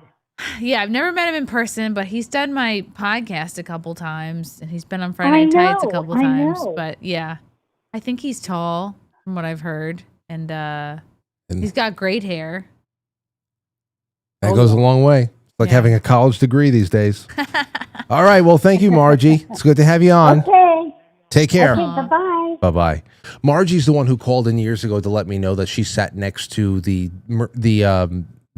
surgeon at a banquet somewhere, the surgeon who actually was responsible for removing at least a third of Joe Biden's brain. What? No way. She spoke she called in. She said, listen, I sat with the surgeon who was responsible for the removal of at least a third of his brain. Why did they have to go in there to begin with? He had there was a 4 or 5 year period where he had multiple horrible aneurysms. Whoa. And they literally cleared out over a third of his brain. It out. Yeah. And because of that show that call that she called in, we started looking into, what kind of implications does that have down the line if you are missing huge parts of your physical. Oh my gosh. They let him be president. You let him. Or did they? They let the auto pen. Yeah, they let him. They was for doing sure. the heavy lifting. Did you see? Did you see Trump talking to the little kids at the White House on Easter about the auto pen? No. He's talking about Joe Biden. Oh man, I wish that's funny. Do I still have it here? That would be incredible if I still have it on the. Is this it? What the hell is this? Nah, I don't think I do. It was hilarious though. He's just talking to kids. Awesome. Oh wait. Trump White House auto pen talking to kids. Oh. Wait, hold on, listen. The actual pen? Yeah, he's just having conversation. He's just casually bashing instead of the Easter Bunny, the auto pen. The Biden administration. Eggs. Yeah, because one of the kids there that he's talking to says, you're the best president or something like that, because he's signing things and he's talking about who couldn't sign or didn't sign anything. Listen to this. What's going on with Easter eggs? Donald Trump is the best president. Thank you, honey. I agree. Biden would use the auto pen. Joe Biden would use the auto pen. He's talking to 5-year-olds. Right, hold on, watch. He'd have an auto pen problem. Joe Biden, he didn't sign. He didn't sign. He was incapable of signing things. He was incapable of signing things. So they'd follow him around with this big machine. You know what it's called? An auto pen. They follow him around with this big machine. You know what it's called? The auto pen. But I like that. That's exactly how he would speak to an adult too. I know. He really is a man of the people. These are the memories. It's called an auto pen. I already miss him, and even though he's still in office. I just want to remember these moments. That's all I want to remember. And he'd have the auto pen signed for him. He'd take the paper, hand it to his guys, and sign it with an auto pen. Give it back. It's not too good. We're never gonna have another president like him, ever in anyone's lifetime. No, that's true. He's like the most real person we're gonna get. This is as real as it's going to get. Mm-hmm. Absolutely. This is an interesting thing over here. I saw this picture.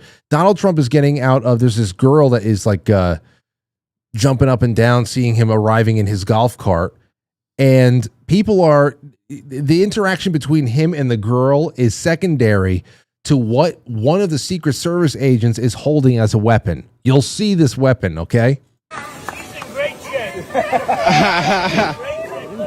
What the fuck is that thing? What is that thing? What is that? Come on over here. Is she in good shape or what? What type of gun that is? What kind of a gun that is? And people are saying that's the discombobulator because he was talking. What? He was talking. Did you hear him talking about the discombobulator? No. This past week, the last 2 weeks, So we were cool. talking about these, talking about all the technology that was rolled out starting around the first of the year when we went into Venezuela. And they're saying we used technology that nobody ever seen before and all that stuff. He called it a discombobulator. And so now everybody's like, what does the discombobulator look like? Anyway, then of course we just got the ghost murmur thing from Iran. What? When how they recovered they said that they recovered the fighter pilot that just went down a couple of weeks ago. They recovered him by tracking his heartbeat. That the CIA has That is so cool. Well, yeah. I mean, if it's real, it's cool for sure. So people thought that this could be the discombobulator. Wait, you think they're just saying that they have this insane technology to like intimidate other countries? I wouldn't be surprised if we have that and 10 times crazier stuff. Yeah. But the other thing I thought was great, you want to talk about proper use of AI. Somebody was taking, I hope that this is a series that people do more of. If other presidents acted or spoke like Trump. Now, did you see any part of the Easter tweet that he put out there No. with Iran? Like I know people were upset about it, but like I didn't read it. Hold on. Iran, Easter. Was it something to the effect of like we're gonna annihilate them or something? Hold on. Yeah, this is where he said like, wait. He said Tuesday. This is Easter. Tuesday will be Power Plant Day and Bridge Day, all wrapped up into one in Iran. There will be nothing like it. Open the fucking straight, you crazy bastards, or you'll be living in hell. Just watch. Praise be to Allah. Okay, That's crazy. That is like, I can't believe that's real. Like, I can't believe some of these truth tweets are even real. Well, so somebody took that and they generated Franklin Delano Roosevelt saying it. And this is, I fucking loved this. Take a listen to this. Just think about our great grandparents and grandparents listening to this in the 40s. Tuesday will be Power Plant Day and Bridge Day, all wrapped up in one, in Iran. There will be nothing like it. Open the fucking straight, you crazy bastards. You'll be living in. Just watch. Praise be to Allah. I thought that was good. There's another one over here. I bet there's a president who's like said the N-word, right? Yeah, mostly Because Democrats. it probably used to not be a big deal. Lyndon Baines Johnson. Yeah. He was part of his policy. He said, I'll have those N-words voting Democrat for the next 200 years when he was rolling out his Great Society. And he was right. Yeah. That's it. I mean, that's when that was really just like the poison barb right there. But yeah. Oh, here's another funny use of AI. Somebody said, this is why I pay $900 for RAM. And it is in re-rendering a small montage of American Psycho where everybody is morbidly obese. So here's American Psycho, but just fat. You can always be fatter, look better.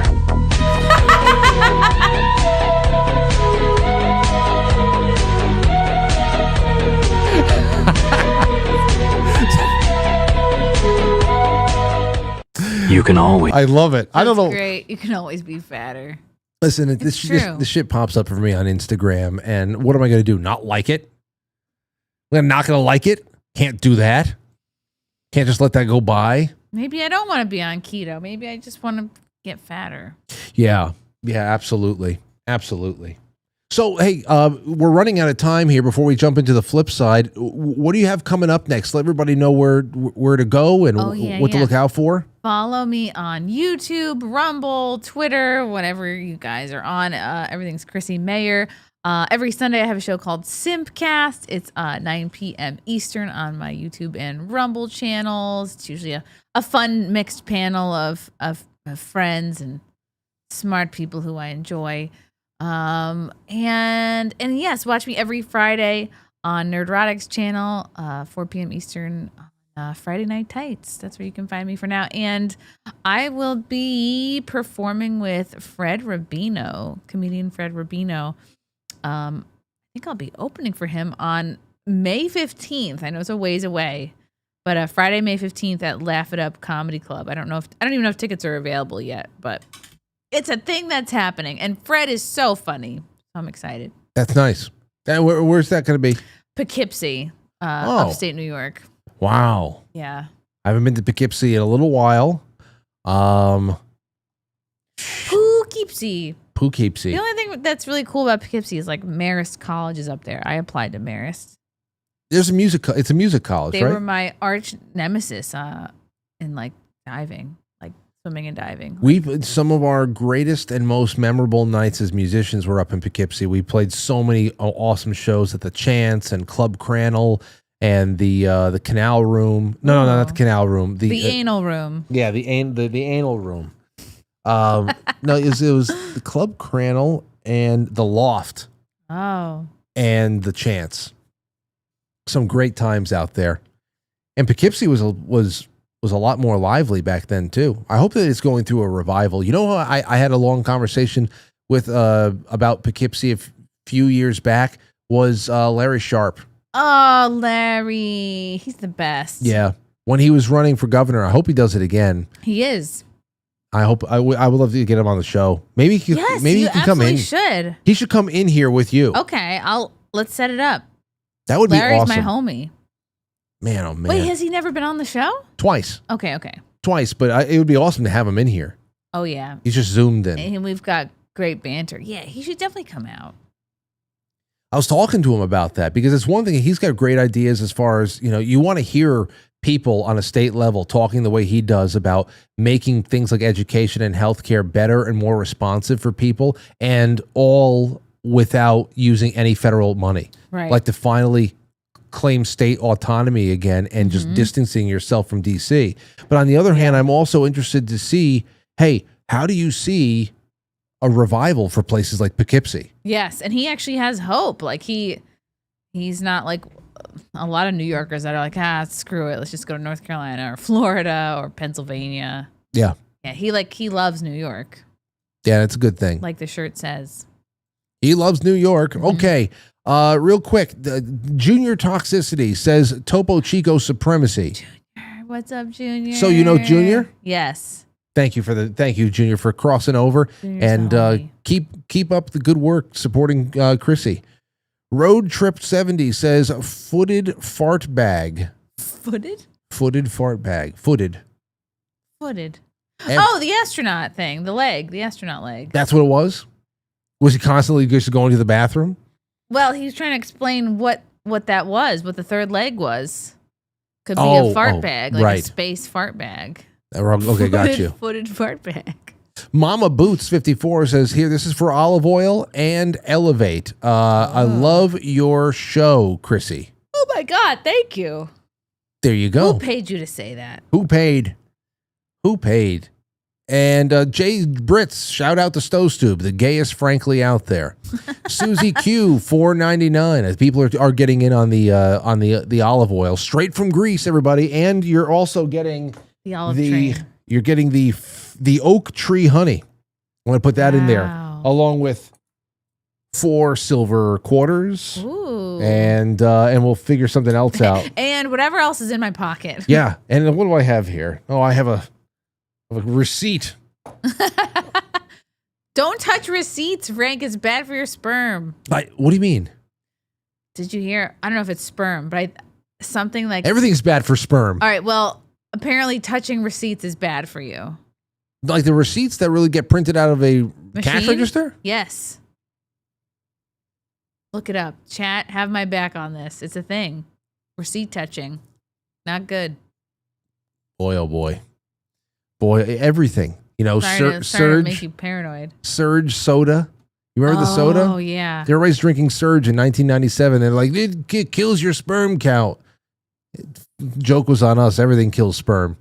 So true. At least we were enjoying Surge. You know what drink I really miss is Orbits with the little balls floating around. That sucked. You like that? It was cool. Like, how many drinks have shit floating around like that? But a Goldschlager. Ugh. But you can't just drink that casually. No, that sucked. That sucked too. I remember taking a shot of that at my friend's house. I wonder if that's what inspired bubble tea. I had my initial experience with bubble tea was really good. We had a bubble. I really want one now. We had a bubble tea place over here. Maybe like the Hispanics are doing bubble tea. Wow, they're doing it now. Wow, what can't they do? But no, this was a long time ago, and it was by the waterfront.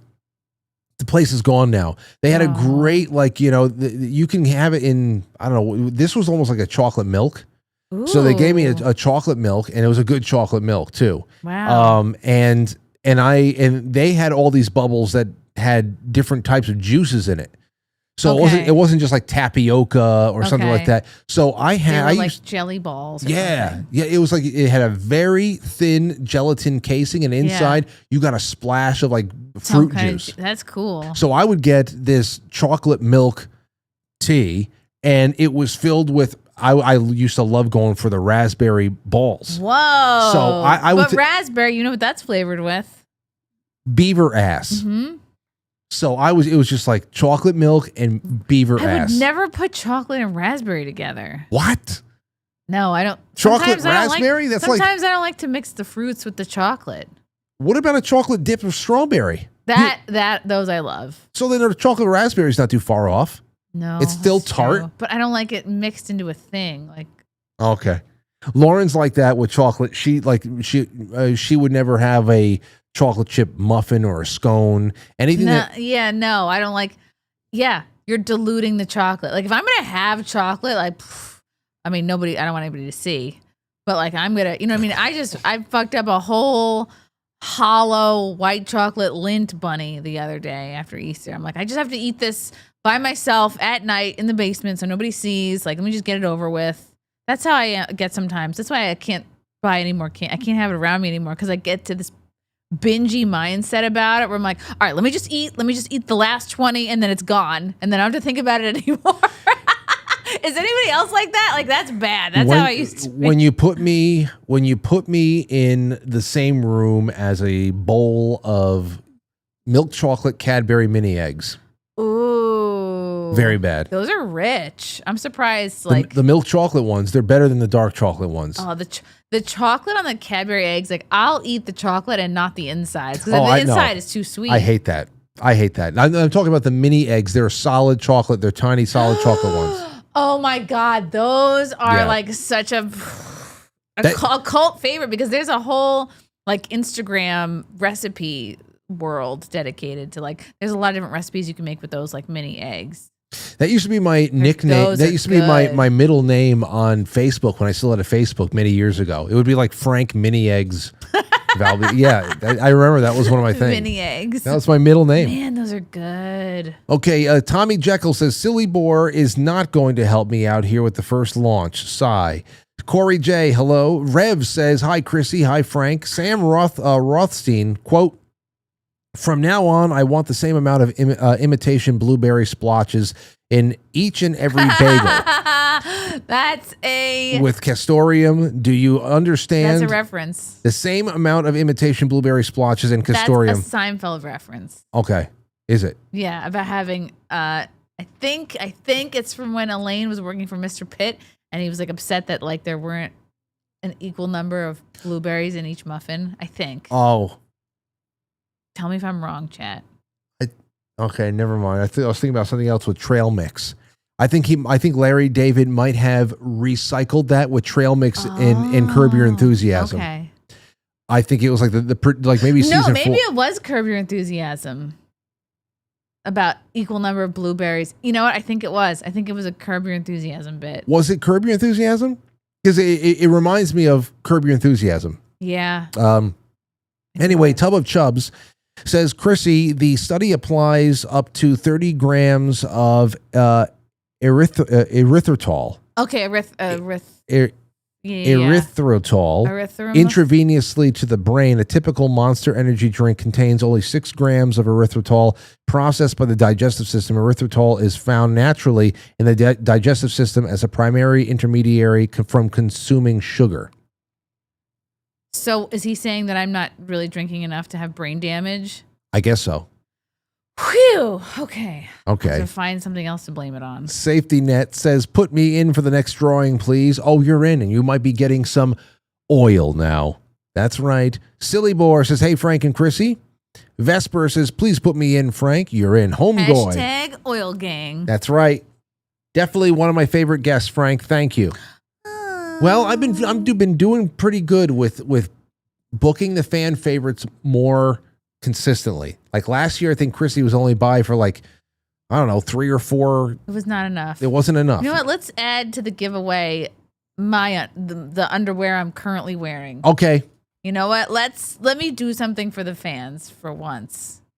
How about we do we'll do a second. Okay, that'll be the second prize.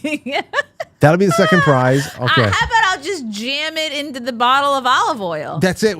Olive oil soaked. Give it an interesting flavor. Like, yes. This is going to be a big week. Is this flavor with beaver butthole? No, it's Chrissie butthole. That's it. This is going to be a big week. The biggest economic boom. Okay, I'm going to be able to actually redesign the whole studio. Tommy Jekyll says, I hope Beaver Anatomy, etc. is out of the show rotation for a long time. Hey, listen, it's not my fault you've been drinking it for years. Dewdrop says, no lint? I'm down for some olive oil. A week with no brains. I'm overdrawn here. Listen, Dewdrop, like I said, Molly texted me, happy day, we're back in stock, and we're shipping tomorrow. Ooh. I'm going to give her a nice big plug tomorrow because, of course, Molly's giving away at the end of this month for people who are using the promo code April on ketobrainz.com. You're in the running for $1,000 worth of prizes. Whoa. I mean, go and buy yourself a bag. Even if you don't win the $1,000, you're improving your brain and your general body function. It's not just a nice way of making your coffee creamy. It's just good. It's just a good nootropic stack. And maybe that's what I need is a keto brain. Did I give you the here, you're going to have to take one of these. This is a golden ticket. You have to get yourself a bag. Okay, good. Okay, here we go. I'm getting back on track. Tommy says, I hope Beaver Anatomy is gone. Dewdrop, a week with no brains. I'm withdrawing here. Mosey sends Cookie and Delona with the cookies. So thank you all so much. Jay Semo says, you guys are nuts. Thank you. I believe we are. ST says, tie a yellow ribbon around the old oak tree. Oh, what was that from like Gulf War? Do you remember that? Ribbons on trees? Maybe. You said you're 42? Yes, but it doesn't leave the room. Okay. Well, I mean, because I'm 41, and I remember in like kindergarten. Yeah, that does sound vaguely familiar. Yellow ribbons. We had a yellow ribbon around the front tree, our front tree, and that was for the Gulf War. I think my dad was in that. 1990? No, wait a second. He was in the Vietnam War. Vietnam. Yeah. Okay, guys, listen, we're taking off. Thank you so much. But we're going to the flip side, and we are going to just hang out for a little bit more. I have some fun stuff to show you all, and yes, where the hell is it? Pilled.net. If you can't find the link that I'm putting in the chat room right now, then go to quitefrankly.tv and drop it in. Come to the flip side, yo. What a great day. What a great day to have Chrissie by. It was a nice day. Yeah, and this is a great I knew it was going to be a chill show. We'll see you guys on the other side. ChrissieMayr.com. The link is in the description. Go to her YouTube, watch her stream, support her. She'll be back before you know it. And yeah, hopefully you come to the Jamboree. I want people to meet her in person, take a whole bunch of pictures. Aww. All right, take care, guys. Bye. I'll catch you on the flip side.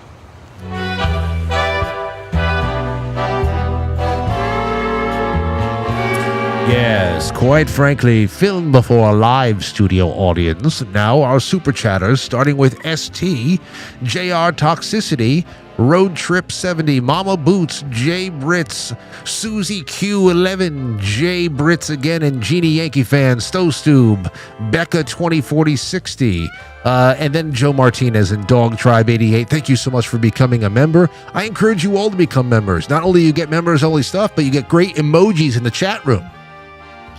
Anyway, I'm off to the flip side with this redhead chick over here, so come along for the ride. Take care.